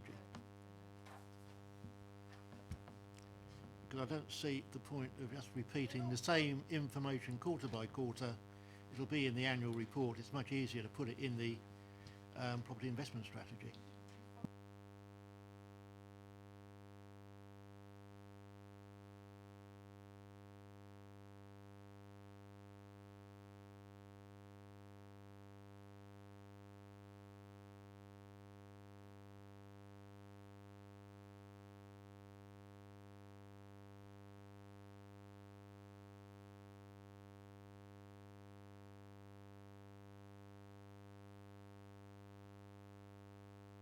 Sir Taylor. Thank you, Chair. on the work programme, as we're taking stuff off in December, am I right in saying that we'll be adding an update on the corporate risk register for December? Was that what was agreed? I just would want have to make sure. no objection to that. Thank you. Can you warn Mr. Gundry? When you say an update, what were you expecting? Well, really, just what I thought we'd agreed, which was that it was going to come back to us with a bit more information, detail, and yeah. So, or a report on what was happening in the bigger scheme of the thing. Oh, sorry. I apologize. Sorry, yes, I said I would convey the comments to the risk owner and get their comments, and happy to feed that back. okay, meeting closes. Cool, time flies. It's about one of our longest meetings for a while. About 5:13, 5:14. It's the